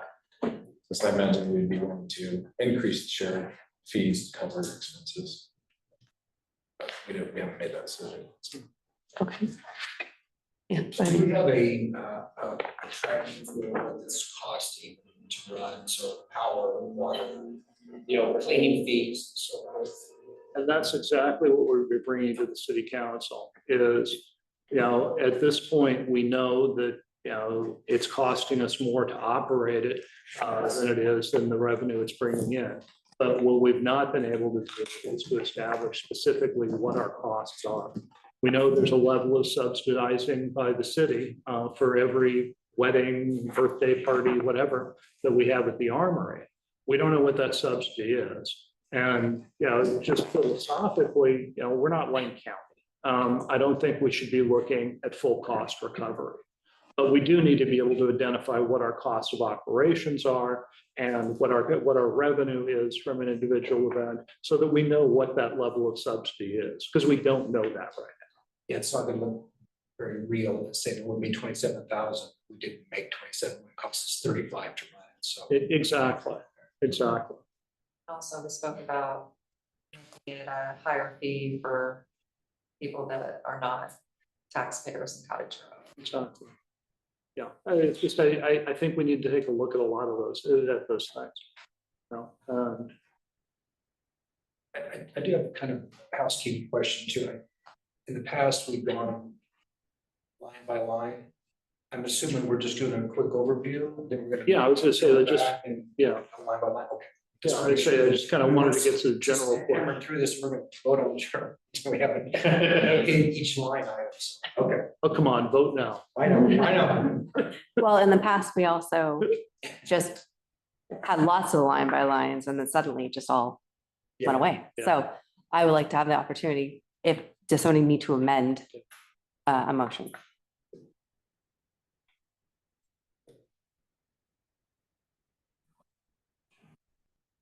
Yeah, I don't know the procedure, so do I need I to? can, I can help with the procedure, so, if you're gonna amend the motion, it would be a motion to amend it, then you need to vote on the amendment, and then you would vote on the motion as amended. So it may be simpler if you want to do it in one full swoop, is just to do a new motion. But I'll leave it up to the committee's discretion, so if you're gonna amend it, then you vote on the amendment, and then you would vote again on the motion as amended.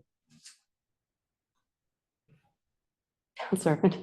So we should vote on, we could vote on the motion, we can all vote no, and then make a new motion. I believe the first motion was already approved.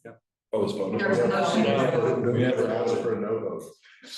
You're voting no on your own motion. Yeah, it was. Could it be withdrawn? The vote was not called? No, it was asked, it was not completed. Okay, so you could do, if the maker of the motion and the second would like, they could do a friendly amendment. And I'd like a consensus from both the maker, I believe it was Wilson and Lemerin. So the maker of the motion would need to do a friendly amendment. The second would have to acknowledge it and accept it, and then we could call the vote. Friendly amendment to increase it to 30,000. A second. All right, any further discussion? All right. All in favor, say aye. Aye. All opposed? Okay, passes. Thank you. Yeah, as we discussed, as I said, let's start off right at the beginning with property taxes. And as I said earlier tonight, our property tax estimate is about $6.1 million. And with last year's estimate at 5.8 million, we've received about 98% of that. We budget for a delinquent property tax rate because we know that there's a certain amount of property tax we're not going to collect. That's always a bit of an inspired guess because there's always property that's in the process of being sold. And we also have, in lieu of tax housing authority and heavy equipment rental taxes. And of course, then we have the room taxes that are the transient room tax. So is there any questions on the main taxes at the top? If not, I move on to the franchise fees. And as was questioned earlier, we have our traditional franchise fees from our franchised utilities. And again, sometimes this is a bit of an estimate because we don't know exactly how much people are going to use.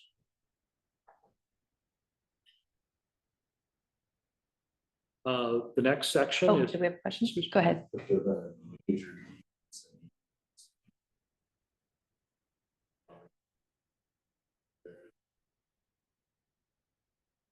I don't know whether there's been a major decrease, but that's somewhat based on, what we've received is over the course of the year is what's driving the estimate.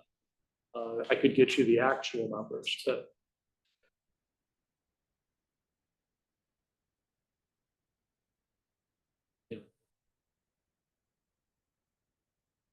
We then have permit fees.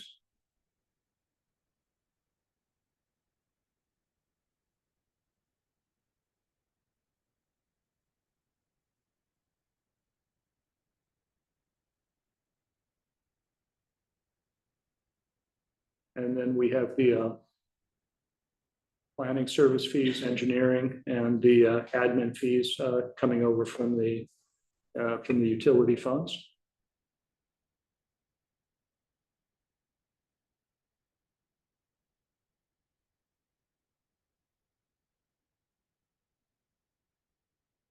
Moving over to page 2.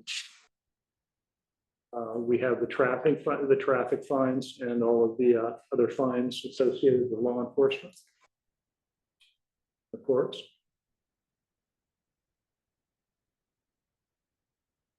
And then we have state shared rents. Question, on the mod program, so that was a pilot program for a while, did that discontinue 2 years ago? There's no. Mobility on demand. Yeah. It's being contracted with Southland or Southland Mills. Be like a public Uber. No, so, Chair, if I might. Go ahead. Those were revenues that were received through ODOT and then transferred to Southland Wheels. Southland Wheels is now being, I believe, operated through ODOT, through LTD, Lane Transit. So those are just zeroed out. Those are state funds that were passed through to Southland Wheels. Now it's going through LTD. Sure. Yeah. We need to do a time check. We normally cut this meeting at 8 p.m. Is everyone, I'm assuming, wanting to go forward, or do we want to meet again Thursday night? I think we still got one.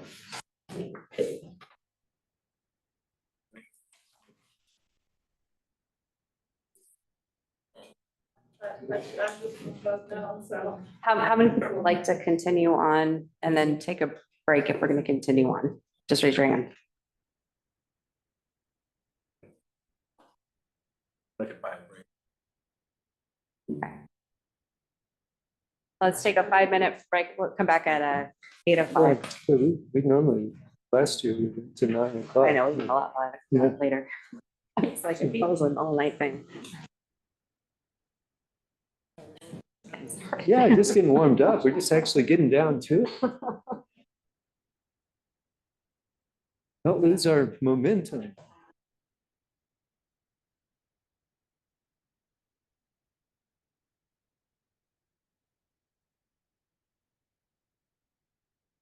Ja, weißt du, dass ich kann nicht zu meinem deutschen Tisch am Donnerstag gehen? Deswegen diese Treffen. Dieses Treffen, also wir treffen uns auf jeden Fall am Donnerstag. Ja. Auf jeden Fall. Auf jeden Fall. Also können wir so, wieso tun wir länger hier? Ja, wir können ein Schnäpsel oder sowas haben. Nein, ich meine nur, wieso tun wir heute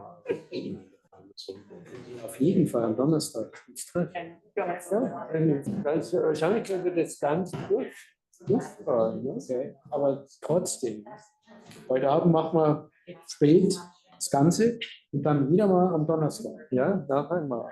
Okay. Nach einer langen Streit.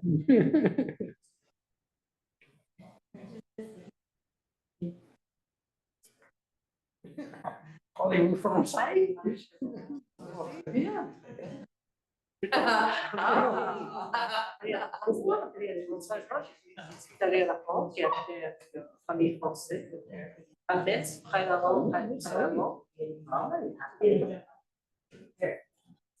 Haben wir eine Lesung?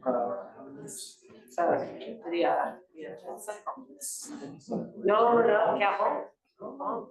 June council.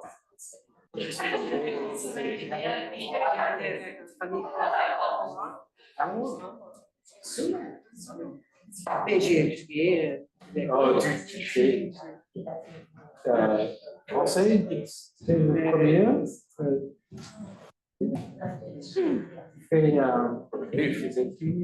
Français. Oui, you are allowed to just go, right?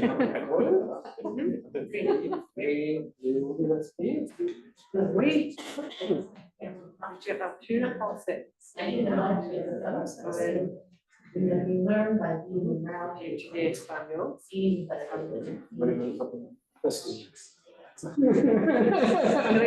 Creo que todo el mundo tiene que hablar español. Si vive. Y cuando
Good. That makes sense. The secretary. I didn't see a lot of note taking. Keep track of the churches. Before you approve the budget with the churches, and you just list them all, right? So you could get a consensus and say, maybe everybody agrees. Just an idea. Mike, so it looks like all labor across the board is. correct? Again, for the unrepresented and the full-time and the unrepresented Yes, part, sir, 30K. those we are increasing. But the other three contracts are still open, they're still negotiating. So there's a 3% number in there, but it's a placeholder, it's a budget number. There was a distinction between, I think, the police or public works last year versus everyone else. That's the distinction this time, it's all three. Right.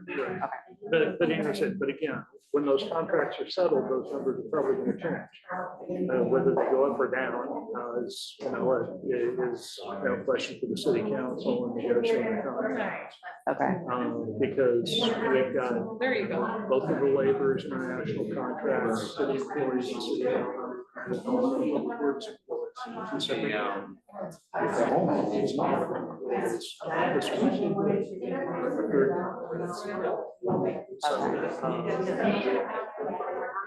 Part of the reason we didn't initially include all that information in your packet was we didn't want to confuse everybody by saying, oh, you're giving us information. Okay. I mean, do you have a sense of where it's going? Well, I guess I'll ask that.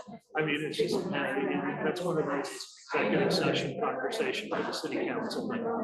It's really a policy decision for the elected officials.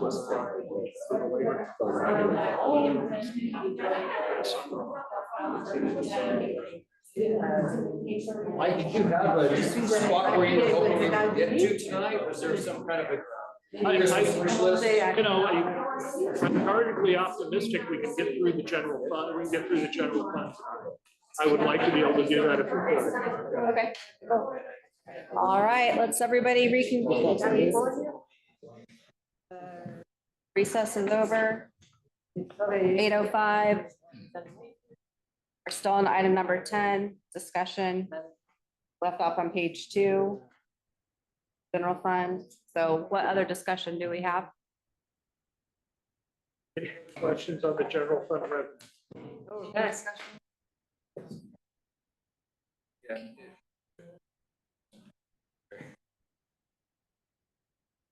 Picking up from the thoughts about the revenue generating sources, golf course. Must the whole golf course be in the water fund or can? Sewer fund. Oh, sorry, sewer fund? Or could it be split out as another revenue generating source that goes into general?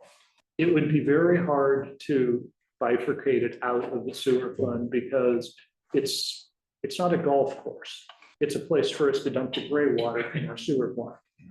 And it's very integrated into the sewer operations. It's very integrated into the sewer's budget and finances.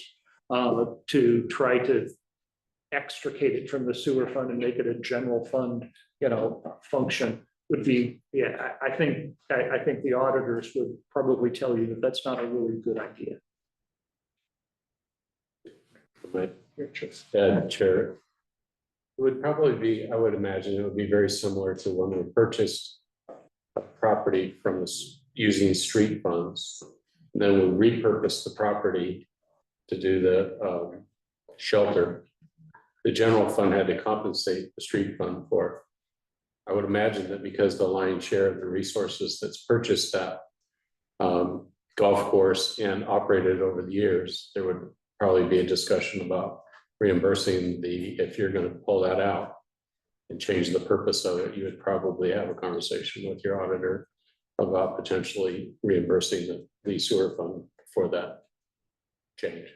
If it were to happen, you would have to. Effectively, the general fund would have to buy it from the sewer fund. And like I said, just because of the operational usage of the facility, I think that'd be a little problematic. I believe in terms of golf course revenue that the debt is near its twilight, its sunset time, right? For the note for the golf course.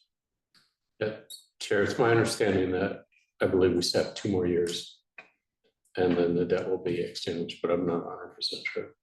So that will be one potential source of, we'll have less expense connected with the. But the debt's being paid for by the sewer fund. So essentially it just reduces the burden of the indebted fund that we are collecting to service debt. So it's not the operations fund, it is the debt service or the improvement fund, the second fee that we collect on your utility bill. The hope would be that the revenue generated by offset the sewer, so we're not having to raise the sewer fees every year, agree for the citizens, I would think. Otherwise, if it's making money and it's paid for, just want to keep my eye on It may be somewhat optimistic to think that it would completely cover the increasing cost of the sewer fee, but it certainly, once we've paid off the debt, it definitely would be the additional revenue for the sewer fund.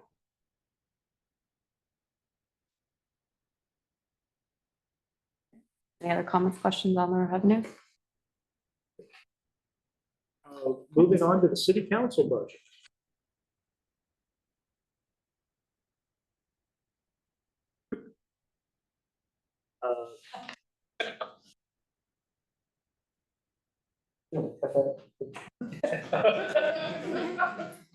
You want to make motions? I would just note that we've tried to centralize some of the expenses like advertising, meeting expense, rather than having those small in one budget. We've kind of put them all into other budgets. The biggest issue that I would point out in the city council budget is council chambers audio upgrade, which is listed at $50,000. Hopefully, we can address the situation in our city council. I don't know if it's going to cost us $50,000, but it's a number. I think the question is, what is it? Yeah, what's it for? Go ahead. When we're coming in remotely and the sound keeps cutting out. Fixing that system. It seems quite excessive. As I said, I doubt it's going to cost us that much. We're going to have to go through a process of an RFP and bid for the process. It's a number. Sorry. Just wonder why our contracted IT folks aren't doing that. Thanks, Chair. Council Irvin, we went through this process about a year and a half ago. We received bids from Smead Audio. It was ran by our IT department. Kathleen Moore was the person that led the effort. The $50,000 number is a pretty accurate number in regards to what was being bid at that time. That was a complete replacement of all the audio and video system and bringing it up to the new technology that exists today. It would probably be advisable, but I would imagine that the IT department will lead the effort of securing the bids and the type of equipment that they would recommend to the city manager to replace in here. Since I've been here, we've replaced all of the camera equipment, most of the audio. Already. Chair, Councilor Urban. Yeah, that audio equipment was bought back. The system that we have here was purchased during COVID when we needed to comply with meeting requirements and be able to host meetings and do virtual. That system is in some cases having challenges because it was married with the original audio system that was put in this building probably back in the 70s.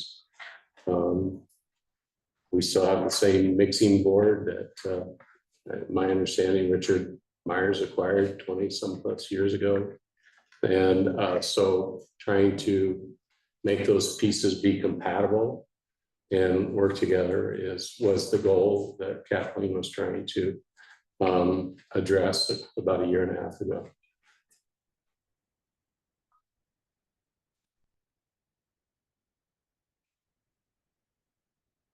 I guess I'm getting the vibe. Is this needed this year? What's the urgency for it being in this budget? Well, I think the issues that any city council meeting where we have people that are online going in and out and losing the ability to communicate during the meetings. And as Faye said, the biggest problem is we've got vintage 1970s technology that we're trying to weld to 2025 technology, and it's not going well. But we can certainly look at, we can certainly look at what are our options for upgrading the system so that it's functional, I guess should be what I'd say. Councilor. But just a thought in the spirit of joining, connecting our school district and our city more, perhaps we give the students in the AV classes at the high school a chance to take a look at the systems and maybe see what they can come up with as short, maybe respond to an RFP or involve them in the process.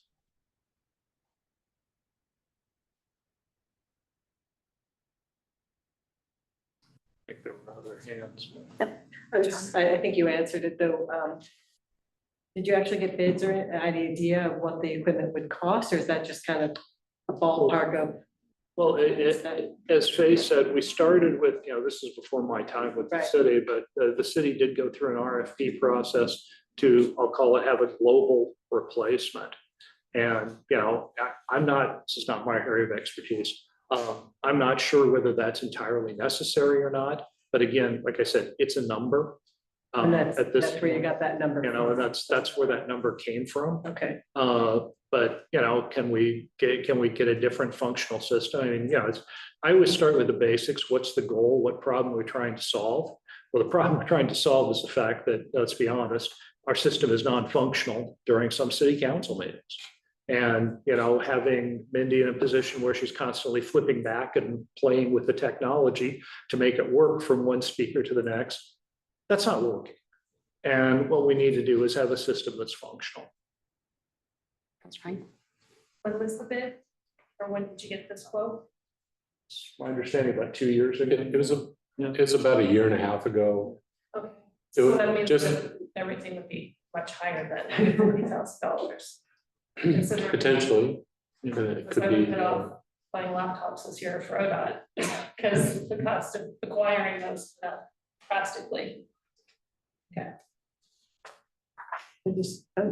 Can I ask what the professional association dues? Would that be like LOC, Mayor's Association?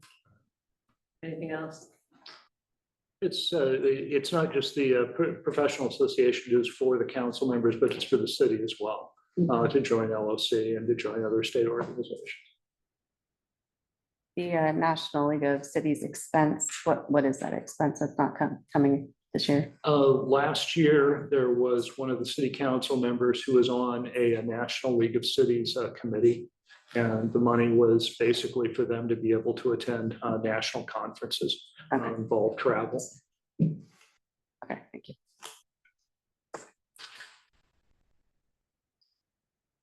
Okay, any other questions on the city council budget?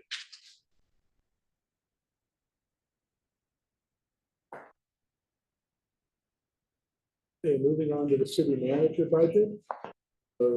The big change was we note in the personnel services, adding the deputy city recorder position. We eliminated 2 positions in the community center, and one of those positions was in transition to the city manager's office. So that's the reason for this significant difference in the personnel services.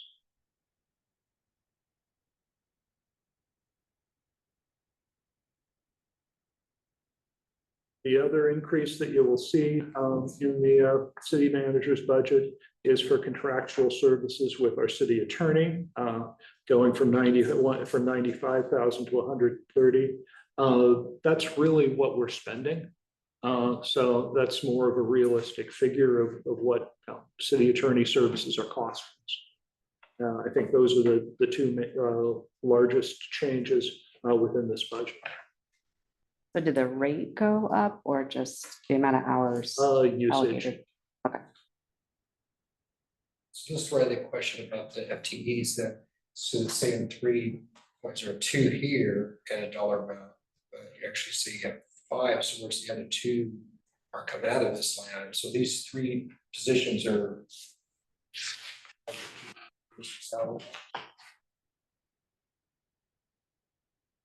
salaries for those 3 positions.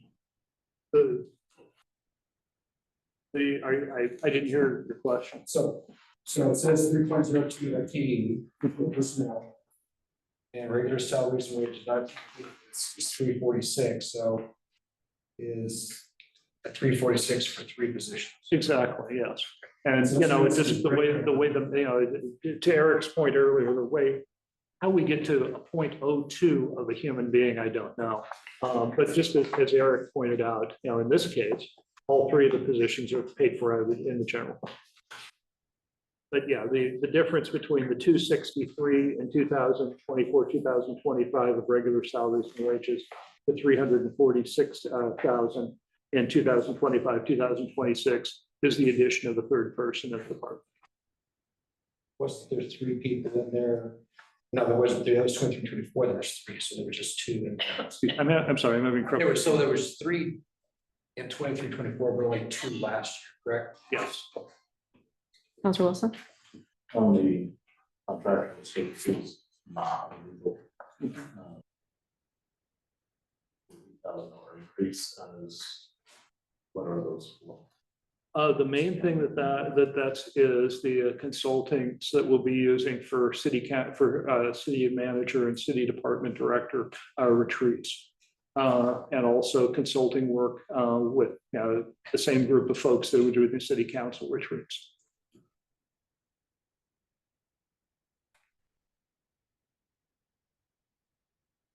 We do 2 management team retreats.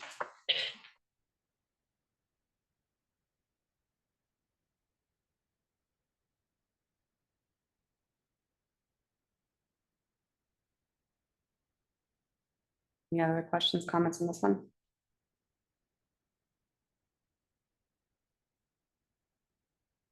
Moving on to finance.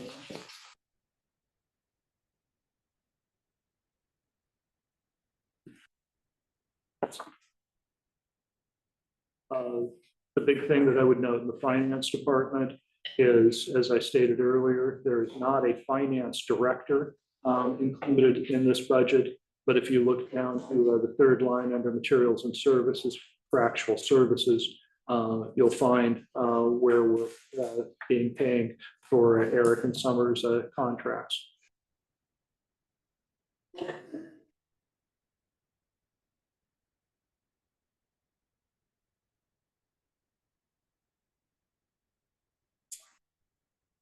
Comments, questions on this one? So you're paying, $185K for half a person's FTE spot. For, well, basically, like I said earlier, essentially, that's about what it would cost us to employ a full-time finance director. And instead of putting that as an FTE, we're putting that into the contractual services and using it for the contracts of two contractors. Are you getting the equivalent amount of service? I believe that we are. Eric is in the office 2 days a week. Summer is, working on a special project that I think is probably at least 20 or more hours a week on that special project of getting those 2 audits done this year. And again, it's an hourly rate. Once the projects are completed, we'll finish the work. Sure, but you budgeted $185K. Yeah, I was gonna say, we budgeted what we believe it's gonna cost. Summer is working on the audit, but the audit hasn't started yet. So what kind of work is that? She, as I said earlier, she has gone back to 2022 and has reconstructed the city's books going forward.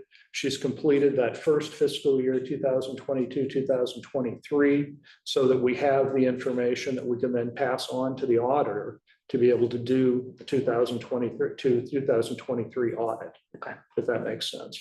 And she's, at this point, like I said, it's a contractual issue.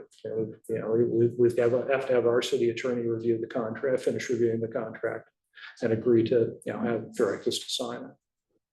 Councilor.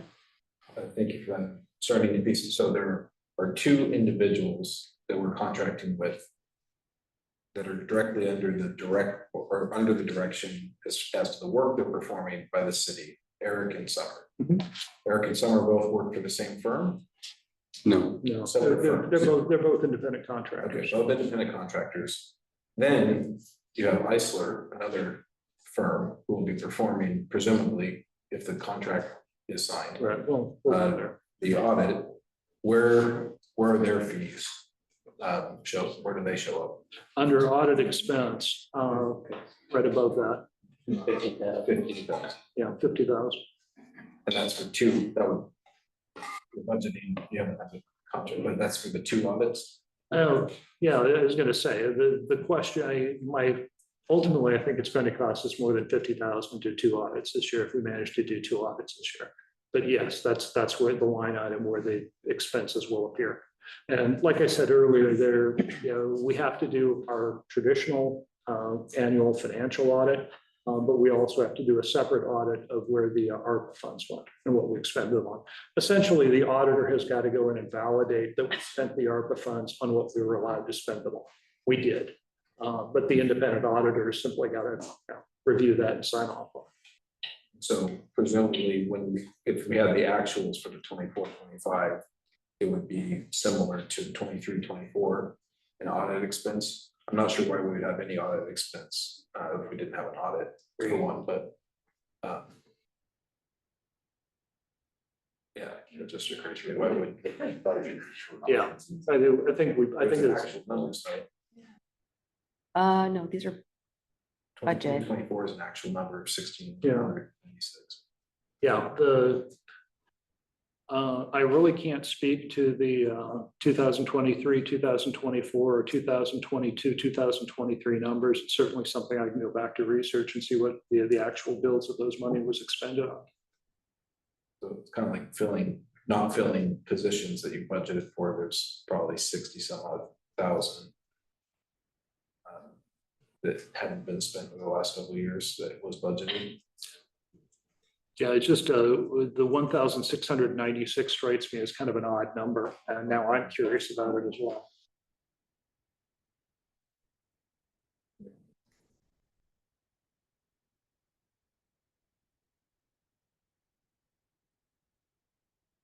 Any other questions on the finance department budget?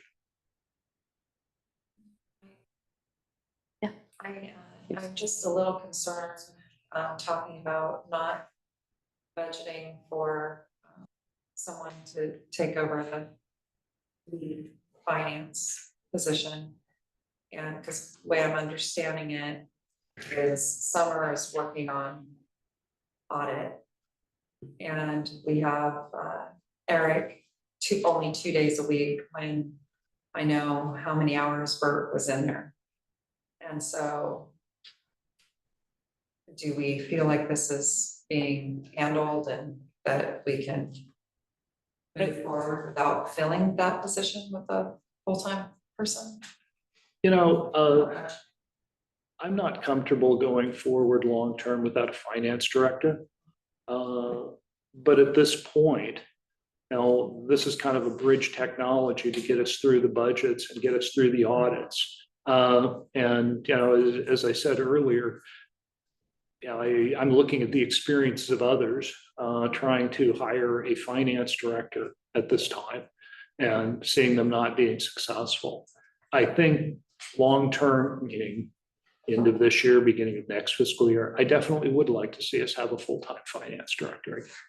But, you know, the funding's in the budget for the contract services.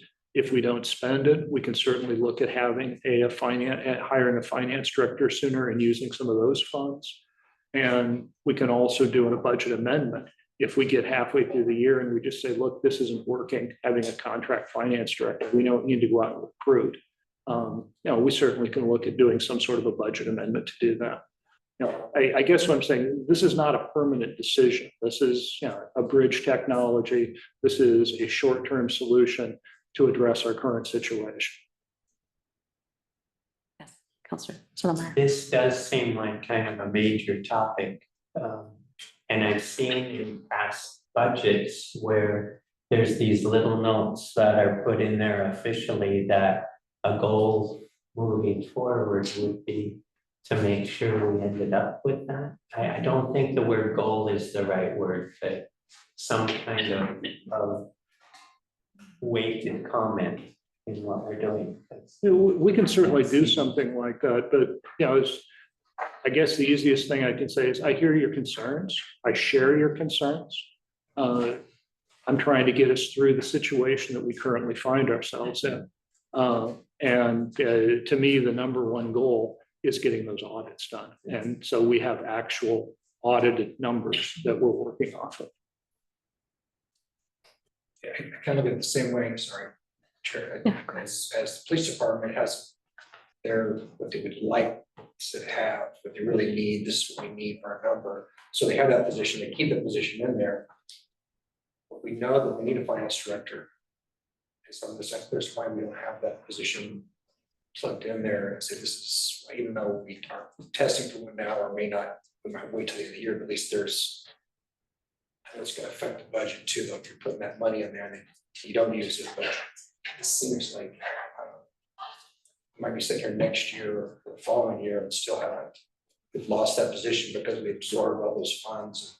It went somewhere else and now we don't have a finance director. So, well, understand that the approach was to one or the other. We're either going to budget for contract or we're going to budget for a finance director, and we're not going to, you know, put both. So the money's, you know, sort of there. Right, exactly. So I guess we could say that's finance director money / right now it's a contract. You know, and to the point that was made earlier, you know, putting positions in a budget that we know we're not going to fill or we're not going to fill immediately or whatever, you know, it creates an artificial, you know, increase in the budget. But no, as I say, I hear what you're saying and I share your concern. It's important to have, you know, that very key person within your organization. Someone to point the finger at. I need somebody to keep staying alive. Like I told you guys at the time, when Bert decided to retire, it was like somebody lopped off my left arm. Well, I think I got a new left arm over here. But you know, this is going to be a transition period. Okay, let's move on to police operations. And for this,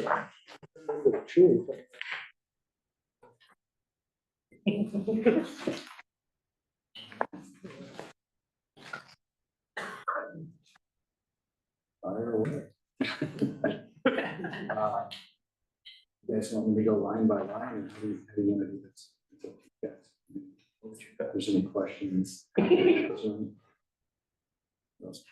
I like how Mike's been doing it. If there's any substantial changes you want to call out up front, and then people can ask questions.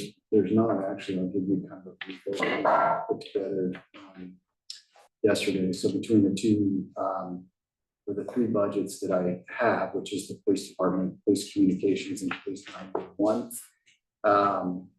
there's an increase in the police department budget only because of that drawing up there that Eric put up earlier when we talked about how the salaries are dispersed. Traditionally, in the way it was done here in Cottage Grove, my salary was split across three budgets. So were the captains, sergeants. There were several personnel in the police department that were spread across three budgets. So all of those are now moved under one, with the exception of, I think, mine and somebody else's. I divvied up between the three there. So, but in doing that, it also shows a reduction in the communications and the 911 budgets because those personnel costs are not in there this year as they have been in years past. So overall, between the three budgets, the total change from last year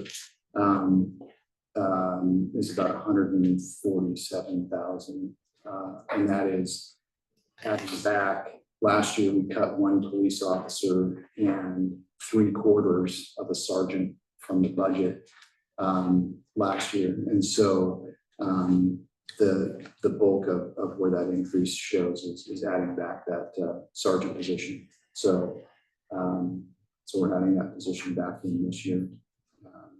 So there's really no significant increases or changes as you go through those line items, but I'm happy to go through each one of them line by line. They're just, I mean, really, we're a lot of the things that we're budgeting for, telephone and mobile devices, wireless mobile data, all that kind of stuff. It's just last year, because we know those costs are very similar to what they were last year. We rely on this IT for that kind of stuff. There's really no significant increases. There's some of our computer software.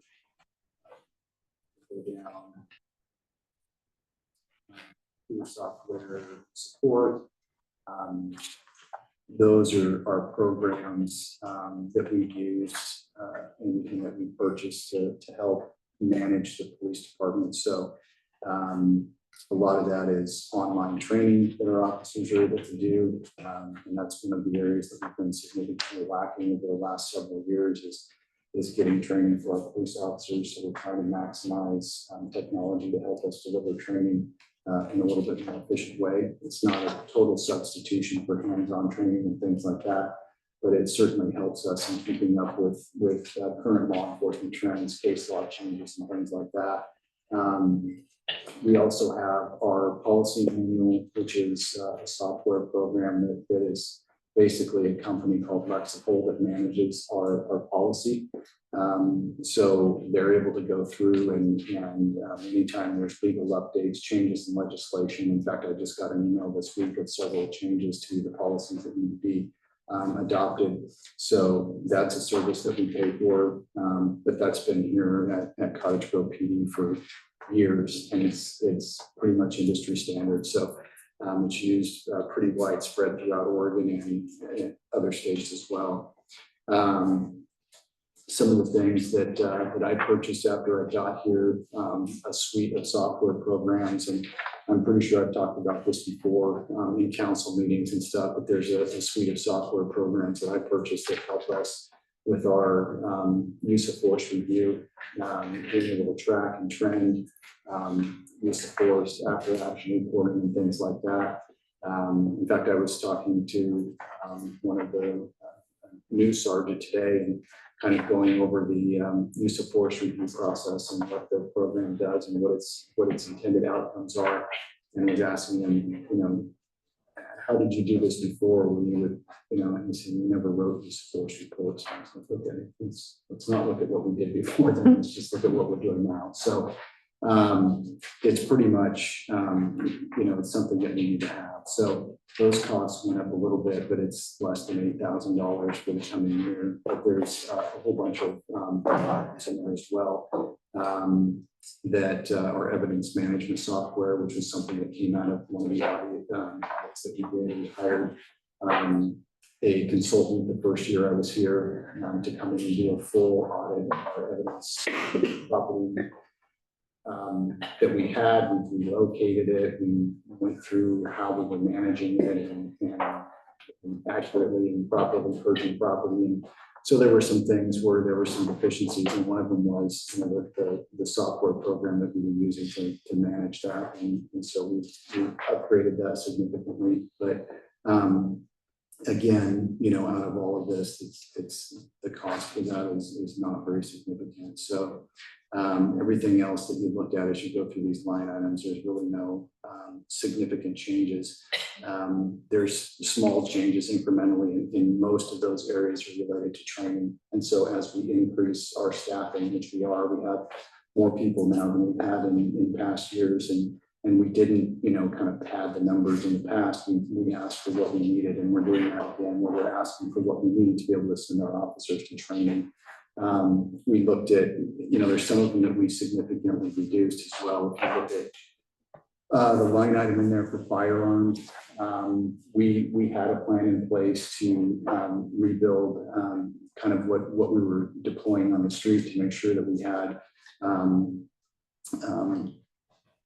proper firearms, I guess is the best way to put it, to have safe and reliable equipment out there on the street. Our handguns generally have about a 10 to 11 year shelf life on them, so we don't need to replace our Glock pistols for several more years. We have the current generation Glock pistols in good shape there. We've rebuilt our rifle inventory, so we have what we need there.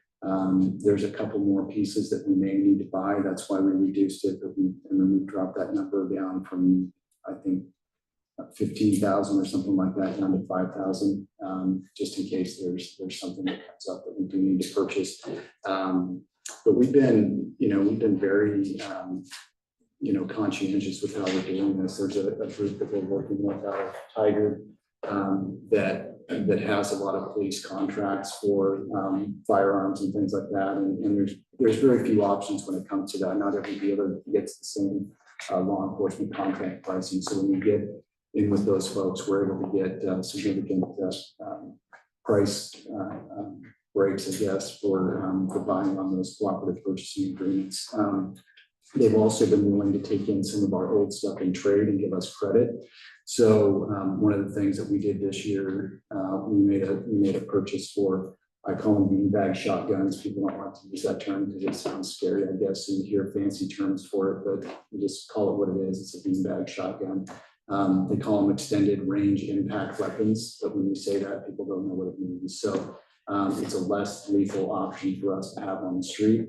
And the shotguns that we have were pretty worn.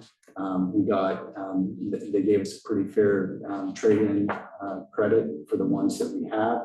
And the Portland Police Bureau actually traded in a bunch of shotguns that were fully equipped and still in the box. They opted not to use them, so they traded them in. So we're getting essentially brand new, less lethal shotguns at a used rate. So we're looking for efficiencies in everything that we do, and every purchase that I make, I'm looking to see if we can find the best price that also maintaining quality. So we don't want to put cheap equipment out on the street when we're talking about life safety issues. So we're not shortcutting that, but we are looking for efficiencies when we can get them. We budgeted money for radios this year. Motorola was notoriously a very expensive brand name to pay for, but they're also very high quality. But we were able to get some other radios through a distributor in Salem. We were able to get a different model brand and model. In fact, the fire department uses them. And Junction City Police Department, there's some other places that are using them, but the cost is significantly cheaper. So I had a quote for 3 Motorola radios for $27,000, and I bought 4 Kenyones for $29,000. So there's things like that where I look at it like every penny matters, and we're trying to create the efficiency as best we can wherever we can find it, and make sure that we're still putting quality equipment on the street for everybody. So if there's other questions that you have about anything that's in these particular line items, I'm happy to answer them, but there's really no significant cost increases or huge asks that are not anything more than what we've had to kind of just maintain our level of service and able to do that. And like I said, the increases are generally related to things that are in our overall accountability when it comes to some of those software programs that we've invested in. It also is increasing our ability to provide more training, and we are lacking in that area, and a lot of that has to do not with the fact that we haven't had the money to do it, we just haven't had the staff to be able to put them in, significant training, but we're increasing all of that. So we're well stocked on ammunition, which is great. We just recently did an inventory on that. We're going to be doing more training with firearms. And as we bring on these new rifles, we'll have plenty of ammunition to get out there on the range and make sure that our officers are trained and proficient in their equipment. So, yeah. So, there's anything I missed. Any questions? I don't know what else. Just as a point of clarification, and it's the contractual services, I'm assuming is going to be for where the training takes place. Contractual services. Yeah. Yeah. So when you look in there, it bounces wildly over the years.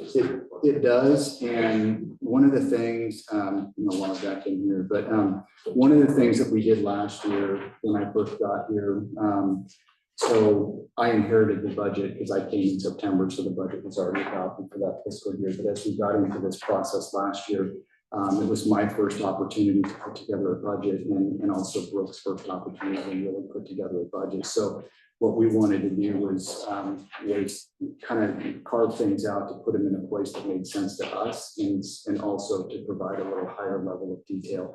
One of the things that was in that contractual services before was the jail contract with Springfield. So, and that was significantly higher. And last year we reduced that. We cut a significant amount out of that. But then we also created a separate line item just so we knew for transparency purpose where everything is going. It helps us track it, and it also helps for all of you when you look at it during budget season to know exactly what's in there, instead of this contractual services as like a catch-all. And what's that? Well, I can tell you some of the things that are in here. Pest control. Builders electric, quarterly security, language line, there's all of those things that we pay for. There's just a bunch of those things that go into that every year. So we try. It is somewhat of a catch-all, but it's a catch-all for those things that we have to contract outside to do. So anything that we have to hire out. So I know the answer to most of what you. Yeah. Mostly for transparency with the public. Right. They see this big number here. So Yeah, and that's what it's for. It's everything that we don't do, right? So it's anything that we have to hire somebody outside of the city to come and do. So things that, and we rely heavily on public works for a lot of things, but there's just things that they don't do. So where do you do your firearms training? You got a contract with them? We actually you do that with. No, we actually have a range that we have an agreement with Weyerhaeuser. So we have some property locally here that we use, and we get that through Weyerhaeuser. So what's that? That's a cost saving. It's huge for us to be able to do that. But one of the things that we're looking at doing is working with, we've built some pretty strong partnerships with our other agencies in the area. And we're talking with some of the other smaller departments in the region on how we can share our personnel and our staff when it comes to training. And I was just talking to the chief in Junction City and Coburg and the University of Oregon. about putting together, potentially putting together either a regional firearms team or just opening up our firearms training days to put together a range.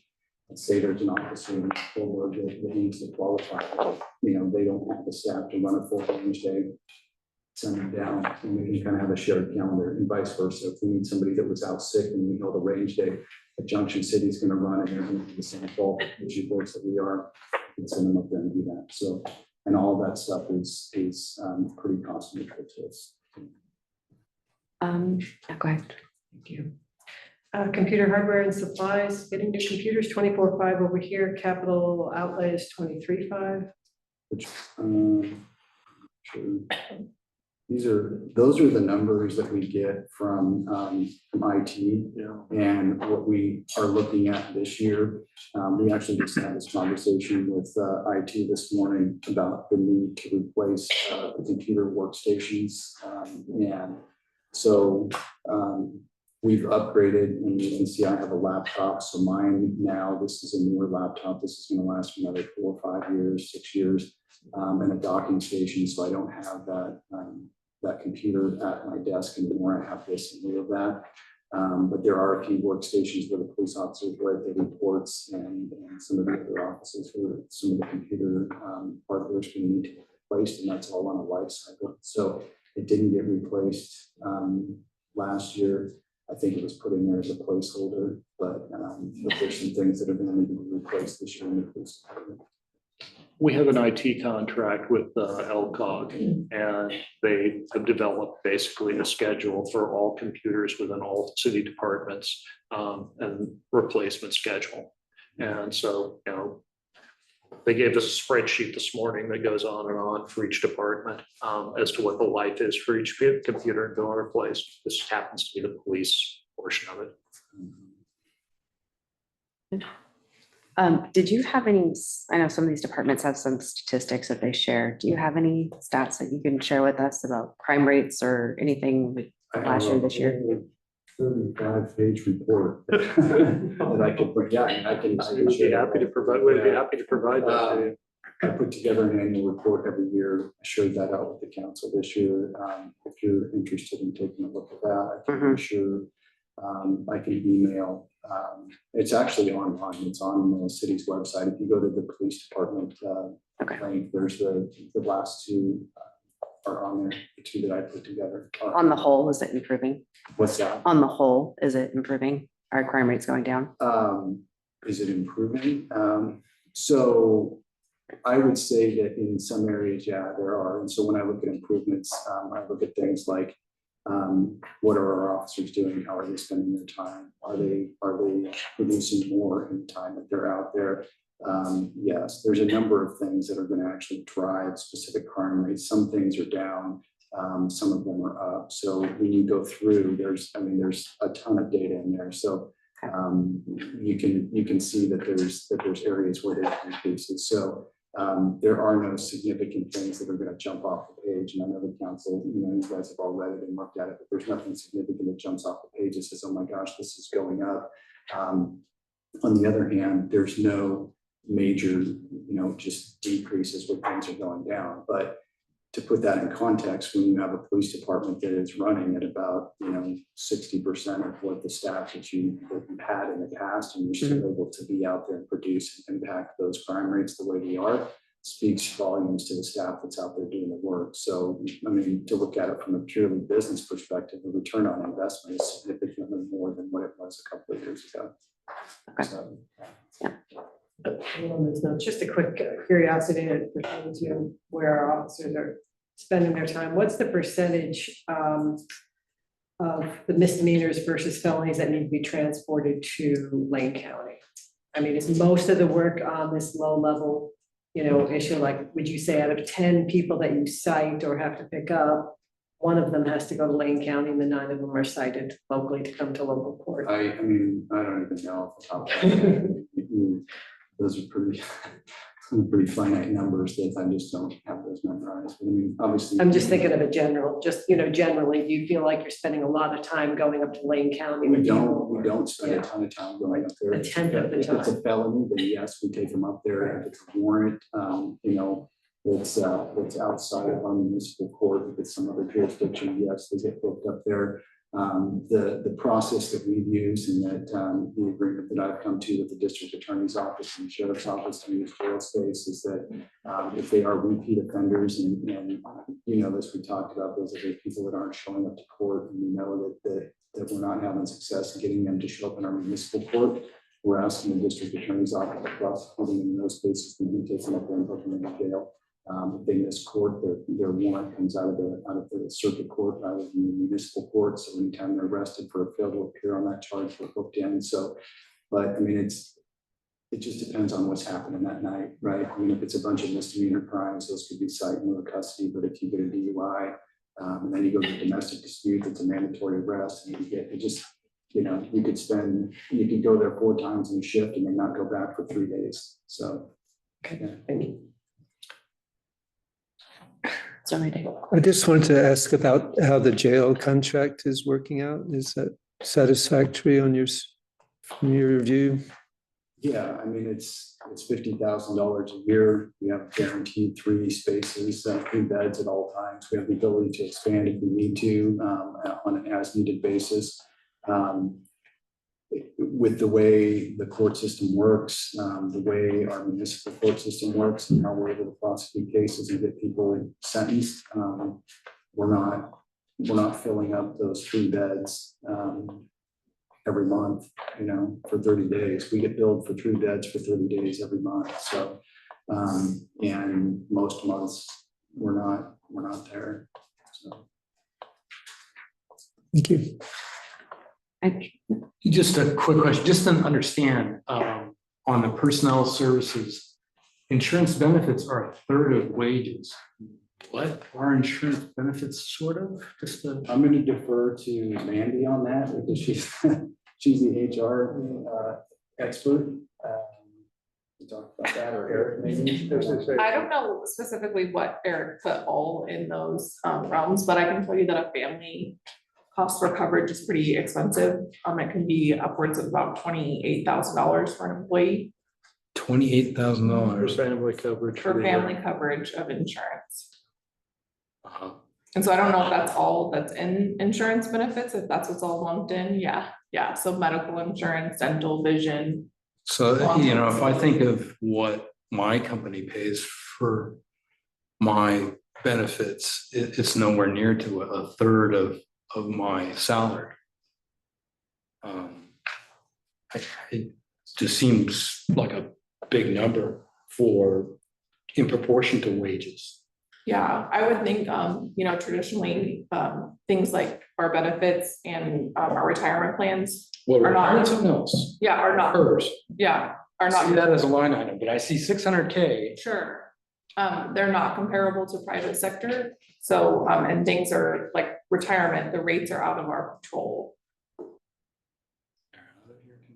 They're set They're not set by us. So, like our PERS rates, we don't determine how much. PERS, that's a separate animal. Yeah, But as far as insurance, I would imagine 1/3 of wages as insurance seems huge. Fire department is $13.50. We have a higher deductible, we give the guys $5,000 in January for injury. Savings, I'll savings, you know, to cover those also. So.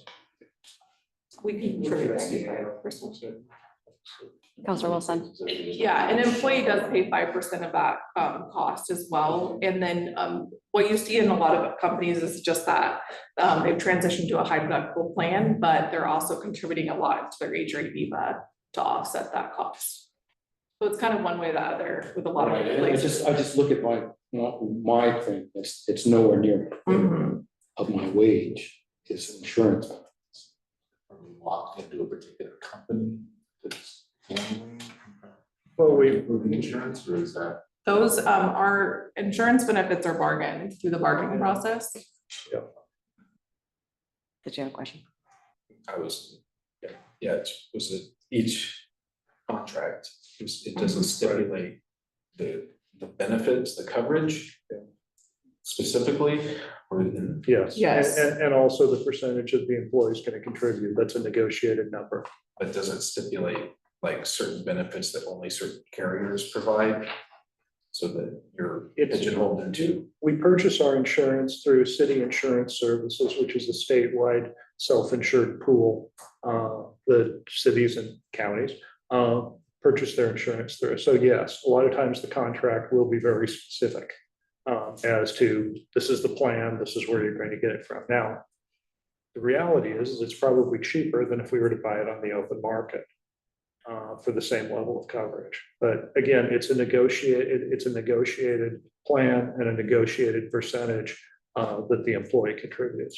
So what the shock factor, I would say, is there are far and away better benefits than most other people are gonna be able to access. You have a good union. So the taxpayer paid. So So there's a few spots in here where there were zeros the last couple of years, and then all of a sudden there's a number. Are we just not tracking any of that stuff before? We've Are you talking in the police budget? well, yeah, you got like the uniforms and equipment, Yeah, those were some of the ones where we had decided for Brooke and I to be able to track those better, in detail, break those out. So we added, so that's where some of those, that were like the one at the top where it says clothing allowance CBA. The contract, if you look at the collective bargaining agreement, there's a clothing allowance that is in there. And so that has to do with purchase of boots. It also has to do if you're in a detective assignment, there's a clothing allowance for that that's in the collective bargaining agreement. That was all lumped into our, I don't remember what they called it, uniforms and supplies or something, but some of that stuff was contractually obligated to do, so we broke that out, so we go a more specific number. and then I know like with fuel rates being higher and all that, that could justify some of it, but like your fuel and lubricants are almost double what they were the last 2 years. We've left that the way it was because I mean, the reason for that one, that's probably the one item that we just kind of put that number in there. Because you never know what's gonna happen to fuel costs. You don't know what it's gonna be, and if it jumps up to $6 or $7 a gallon, who knows? That money's there, and we could certainly, drop that down, but I would need to get into a situation where We're at 9:00. All right, well, I know your goal was to get through general, but how much more do we have?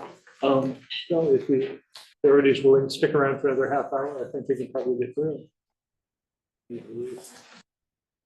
So then shall we go ahead and schedule the next one, which I think is already pre-scheduled, so that would be Thursday at 6 p.m.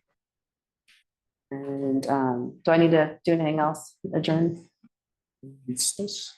All right. Well, I think we're just gonna Are we gonna adjourn continue? because we got folks that need to leave. You have to recess. It's not on there. I got called for that one. I mean, gotta add it to my little We agenda. recess until Thursday. I move that recess this meeting, take that on Thursday, prescribed time. All right, all in favor? All opposed? All right, we're adjourned. Yeah, I tried to adjourn. And they said, no, you can only recess, you adjourn at the very end. That's what, I didn't want you to get castigated.